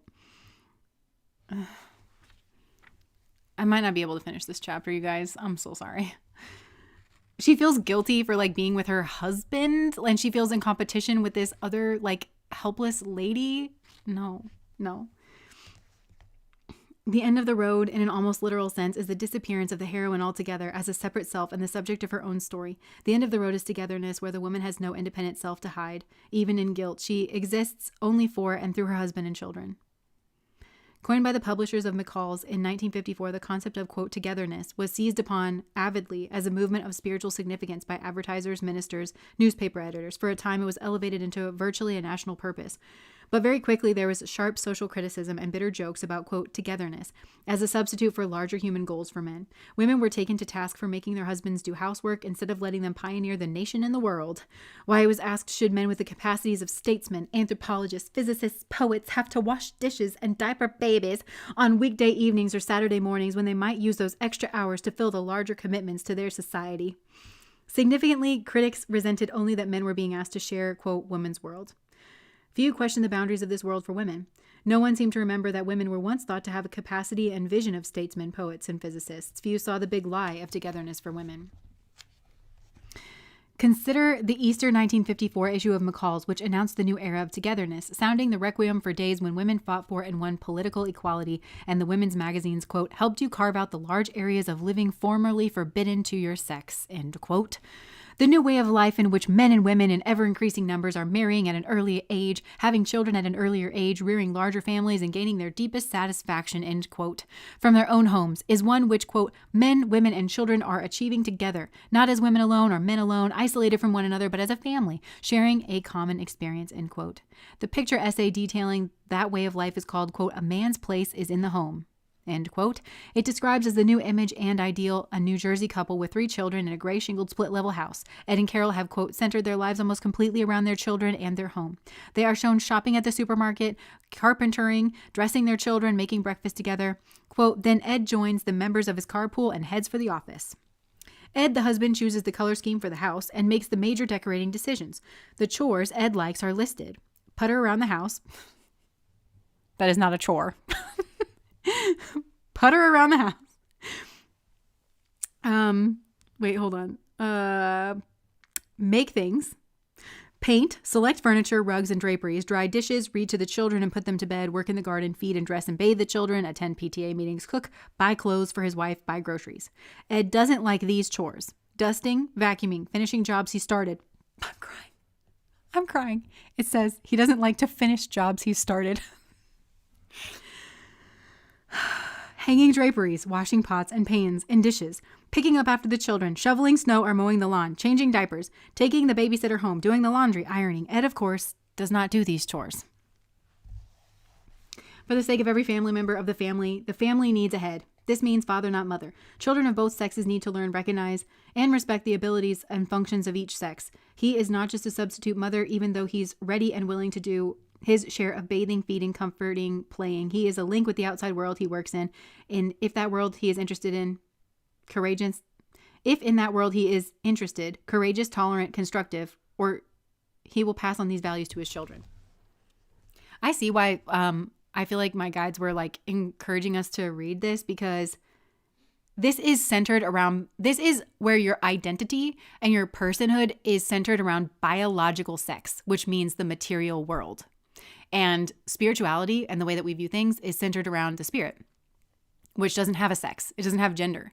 And the way that I view and like study spirituality, it's like we have multiple lives, and sometimes we're men and sometimes we're women, and but it has to do with like the soul and kind of uncovering the truth about the soul, and that being a blend of energies. So that's why this feels so off and so wrong to me, is because this centers one's life and direction and personhood around their biological sex, which, has its own, like, that's not as cut and dry, like as people would say. But anyways, okay. There were many agonized editorial sessions in those days at McCall's. Quote, suddenly everybody was looking for this spiritual significance and togetherness, expecting us to make some mysterious religious movement out of the life everyone had been leading for at least the last 5 years, crawling into the home, turning their backs on the world. But we never could find a way of showing it that wasn't a monstrosity of dullness. Okay, maybe I can't get through this chapter after all. Okay. A former McCall's editor reminisces, quote, it always boils down to goody, goody, goody. Daddy is out there in the garden barbecuing. We put men in the fashion pictures and the food pictures and even the perfume pictures, but we were stifled by it editorially. Quote, we had articles by psychiatrists that we couldn't use because they would have blown it wide open. All those couples propping their whole weight on their kids. But what else could you do with togetherness but childcare? We were pathetically grateful to find anything else where we could show father photographed with mother. Sometimes we used to wonder what would happen to women, with men taking over the decorating, childcare, cooking, and all the things that used to be hers alone. But we couldn't show women getting out of the home and having a career. The irony is that what we were meant to do was stop editing for women as women and edit for the men and women together. We wanted to edit for people, not women. I don't know. I'm sorry, you guys. I'm getting a little bit bored of this. Like, I just want... Oh my God, it just keeps going. Sorry, I'm skipping pages here. Oh, look at that. We finished the chapter. Good for us. Good for us. Look, the crisis in a woman's identity. I think I might stop there and not read this anymore, at least like out loud. Maybe I'm going to finish this probably like privately on my own. If you're interested, you can get the Feminine Mystique. But I feel like the reason that I was reading that, or like I felt called to read that, was like this polarizing difference of like that maybe the difference in like material, like what we mean when we say material versus spiritual, like because somebody's worldview, not somebody's, like a lot of people's for a long time, was like centered around biology. And you don't just see it with sex, you see it with race and class, like what class or station you're like kind of born into. And all of that is so materially focused instead of being focused on your soul in a body. And that's like, you're in a body, but like you're in the world, but not of the world, you know, kind of a thing. And so I feel like this is maybe where the root of certain disagreements or confusions have come about. And maybe that's in like with me, for some of you, like hearing some of the messages that have come through me, this like difference, because we all are trying to make sense of relationships in the world around us. And we do use words like feminine and masculine and divine feminine and divine masculine. And sometimes I think about what people mean in their own minds, like when it comes to that. And I worry that divine feminine is too closely wrapped up with codependency, because codependence, as we'll figure out when we read the other book, a lot of times that goes unnoticed in a codependent's own mind because they were trained up that way. And they misinterpret codependence for empathy or for their femininity. And so they cling to it and they say, well, that's my biological destiny, you know, or like, that's what I'm supposed to do. And it's so ingrained and wound up in that identity because of, oh, well, I'm a female and like, you know, this is how I feel like I'm supposed to be, kind of a thing. But that's very different. So maybe, I don't know, they're trying to pull apart like feminine and masculine for us. Like, oh, and it's tied up in roles and stuff, like who's supposed to be doing what. But really, I'm kind of getting that it was like with what she was describing in that book, where she was saying, well, Ed doesn't like to finish the projects that he starts. So guess what? He never does that. And Ed doesn't like to vacuum. So guess what? He never does that. So then that he gets to determine like his own role in the world, because it's just seen as like, well, the man should be the head of things. But how is that not? I mean, maybe that's the way that the world is supposed to work, but maybe it's also just misogyny and the fact that they're bigger than us and can scare the shit out of us if they want to. And so it's just bullying behavior. And it's like, well, I want you to have my children and wash my clothes. And I also want you to wear a smile on your face while you're doing it. Thanks. And if you don't, then I have this thing to like beat you over the head with and say, you're not feminine enough, Judith. Like, you know, like, but because how can we ever even get to the bottom of it if women aren't allowed to have their own agency? And if we're not allowed to define ourselves and to say what femininity is to us, because honestly, when she was talking about like the career woman and how that being a part of your love story, like the fact that I have a brain and I have skills, and because I'm not centered, like male centered, completely like around you, I think that's more attractive and not less attractive. And I'm kind of questioning at somebody who just wants somebody's entire world to be like centered around them. And I'm wondering if it's a foundation for ABUSIVE relationships and dynamics. I'm wondering what the attraction, I'm wondering what the draw is to that. Not that it can't be, you know, somebody being drawn into certain traits, like obviously being sweet and being sensitive, but those things, like you should not be sweet and sensitive the entire time of your entire life. And that's another thing. I'm linking this to codependency as well, because codependents have a really weird relationship with anger. Really weird. They're not allowed to have it, but they're angry all the time. And, you know, they can't ever own up to it, but they're not supposed to own up to it because that's the righteous thing to do. And like, you know, so all we're doing is just like stunting, especially women, like in their own expression. And then which kind of handicaps them and doesn't give them permission to explore their own identity from the inside out and tell the world and men what they are as individuals and as a collective, and where the bounds of femininity goes and what it looks like. Because I always go back to this in my mind. I saw this grizzly bear, an actual grizzly bear on the internet. She had 2 little cubs and she fought the crap out of this man grizzly bear. But is she not feminine because she ran that male grizzly bear off that was trying to throw her cubs off the cliff so that he could like mate with her? Or is that very feminine? Like, why does feminine have to mean not ferocious or not whole? Because you're a woman, you can't experience anger, or you can't raise your voice, or you can't be competent. Like, miss me with that. Who wants to live like that? And who is attracted to a woman who is this like weird handicapped version of herself? And why? And for what purpose? It can only be for image is like what I'm getting. It can only be that because it's not genuinely attractive.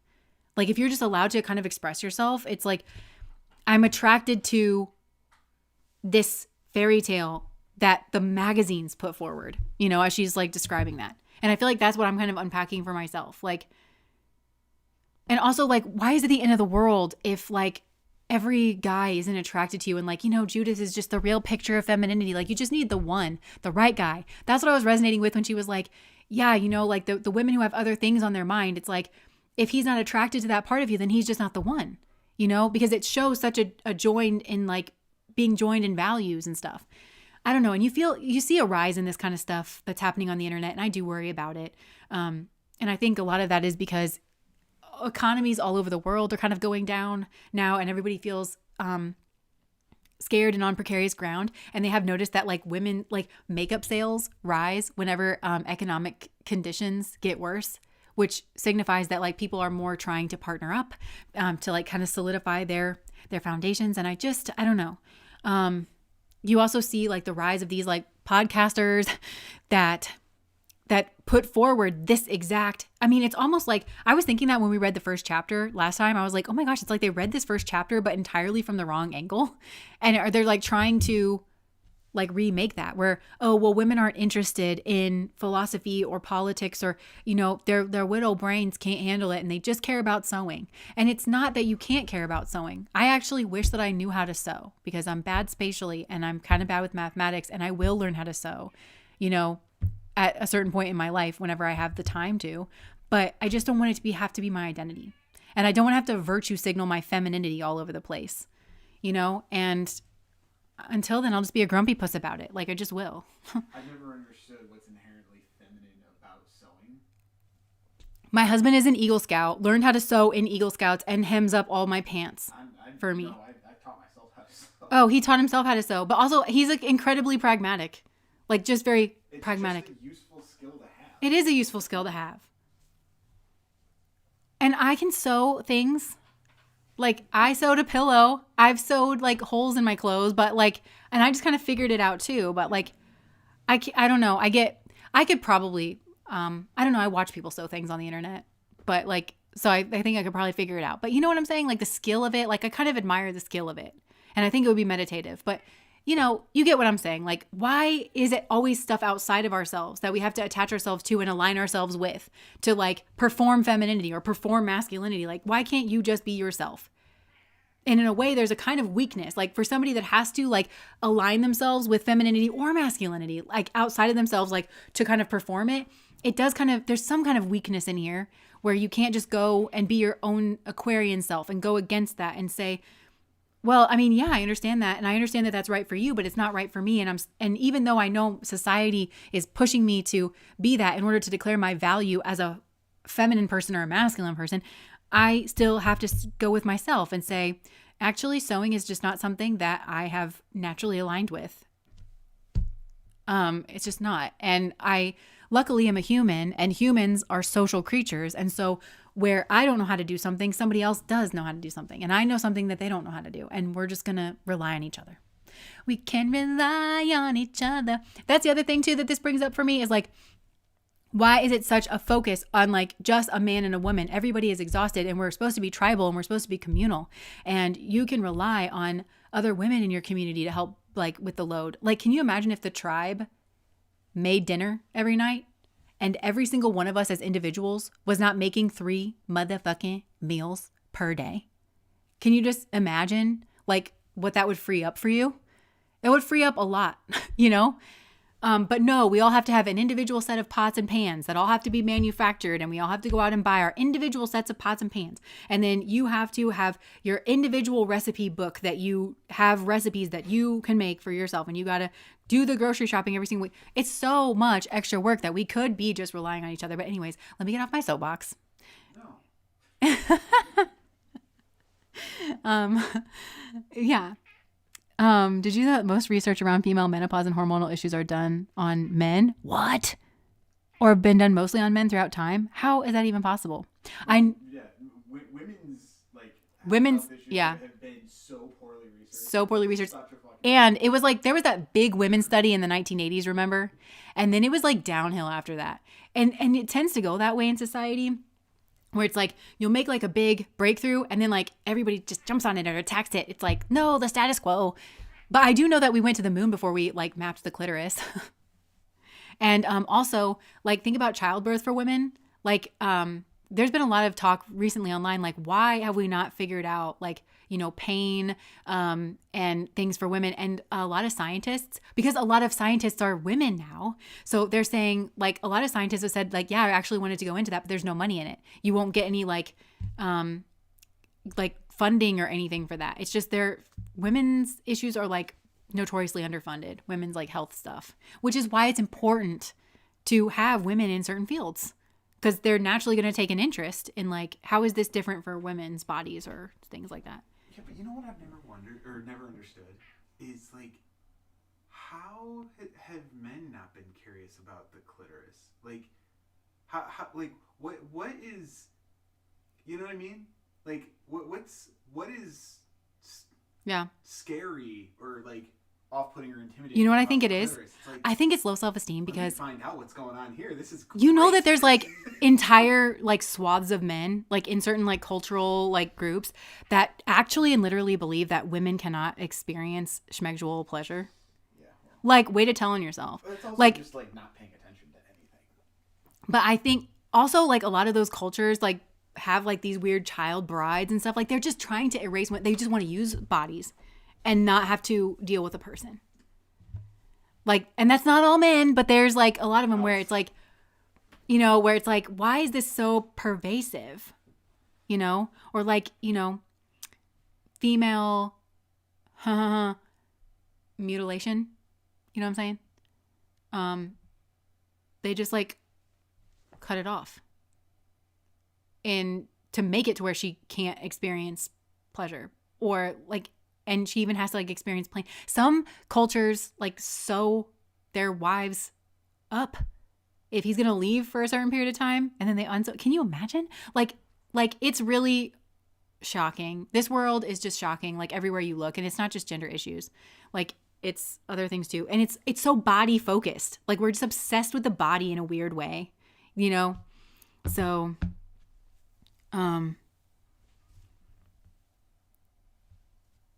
yeah, exactly. Like, oh yeah, like where that comes from. Exactly. So I don't know. It's just questionable. It's just questionable. A lot of things are. And I also resent that I sound like a bra burning feminist and that has become a dirty word.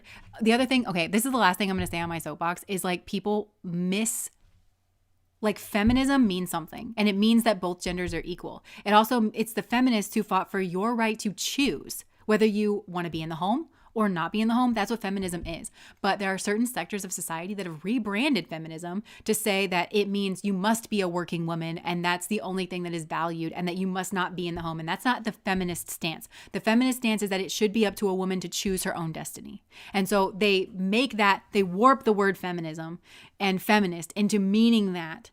And then they make a straw man out of it, and then they attack that. And what's horrible is like you hear women parroting that, like, oh well, I just heard a woman yesterday she was having an interview and she said, oh, I'm not a feminist. I believe that women should be able to choose, like whether they work in the home or not. And I'm like, that you just described feminist. That's the definition of feminist. Question mark, question mark, question mark, question mark. Like what? They can't just take our words. Ugh. My Lilith and Leo is super triggered. Yeah. Ask Lilith, the first woman who originally walked next to Adam, who has been exiled from the big book. Yeah. Obsessed with the body because women are objectified. So all we have a value. With women's bodies, but also somehow afraid of them at the same fucking time. Yeah. Like, what? Yeah. Alex, the vein just popped out the side of his head. Yeah, because we are objectified. But if you objectify something, you dehumanize it. And you don't love it. And you don't love it. So we're just going to leave that there. Sorry if I triggered you and you hate me and you're going to unsubscribe to my channel. That's the other thing, though, is I feel like a lot of humans, I feel like we're a lot more closely aligned. But because of the way that words are misused and allowed to be misused, and like people are not checking people on like, that is not the definition of feminism. Please read a book and then come back to the conversation. Like you have to use words appropriately. And so like the way that certain people relate to certain concepts, I actually think that the majority of people are more closely aligned on issues than we're allowed to be, because the way that like certain things are posited, we can only use like a certain amount of language. And it's like we're saying like a lot, we're saying the same thing, but we're like kind of coming at it from different angles. And so it keeps people separated and divided and all stirred up. And I just don't think that we benefit from that. So this is important to discuss. I agree. And thanks for listening and thanks for hearing me out. And even if you are a homemaker, like just know that I agree with everything that they said in the book, where it's like you actually have a shit ton of careers. You do so many different things and our society doesn't value those things. And it doesn't. But most of the time, it's not women that don't value those things and that don't recognize like all the skills that you do have. So, but it also pits women against each other, divide and conquer, where it's like, oh, well, you're in the home. Well, I'm not in the home. So I guess like we shouldn't work together on, let's vote against our own interests then, you know, like, no, let's continue to be the second sex. No.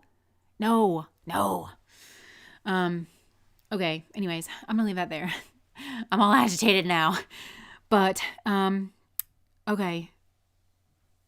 I am,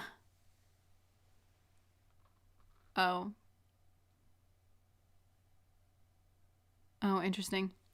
Okay. So that's what I have for you guys. And I'm going to leave that there.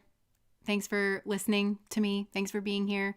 And we don't have a live stream tomorrow. We don't have a pick a card. We have from the vault. And we also have winter candles that are available now. And that's that. Okay. So I'm sorry I had to experience that. Me too. I had somebody tell me that I had endo when I don't. And well, just suggest it. Like when it wasn't that. It actually turned out like it's because I was having back pain and I had like an allergy to sugar. It's not that I dislike feminism. I just don't like that it requires patriarchy to exist, and I don't want to buy into the polarity because I'm imagining a world without patriarchy. See, I come at it from the exact opposite. I think that patriarchy existed, and it took so long for feminism to emerge within that system because women were just kept so down. And so as women were finding their footing, that's a response to patriarchy, and it exists within patriarchy, but it's the sword that has to come up through it to get rid of patriarchy. I don't know, because that doesn't make sense to me. Like, just logically, patriarchy existed before feminism. And without patriarchy, you're right, feminism wouldn't exist. But don't blame feminism for patriarchy existing.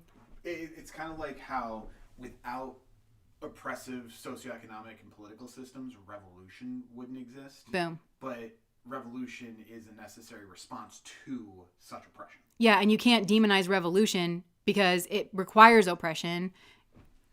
Oppression requires revolution if you're ever going to overcome it.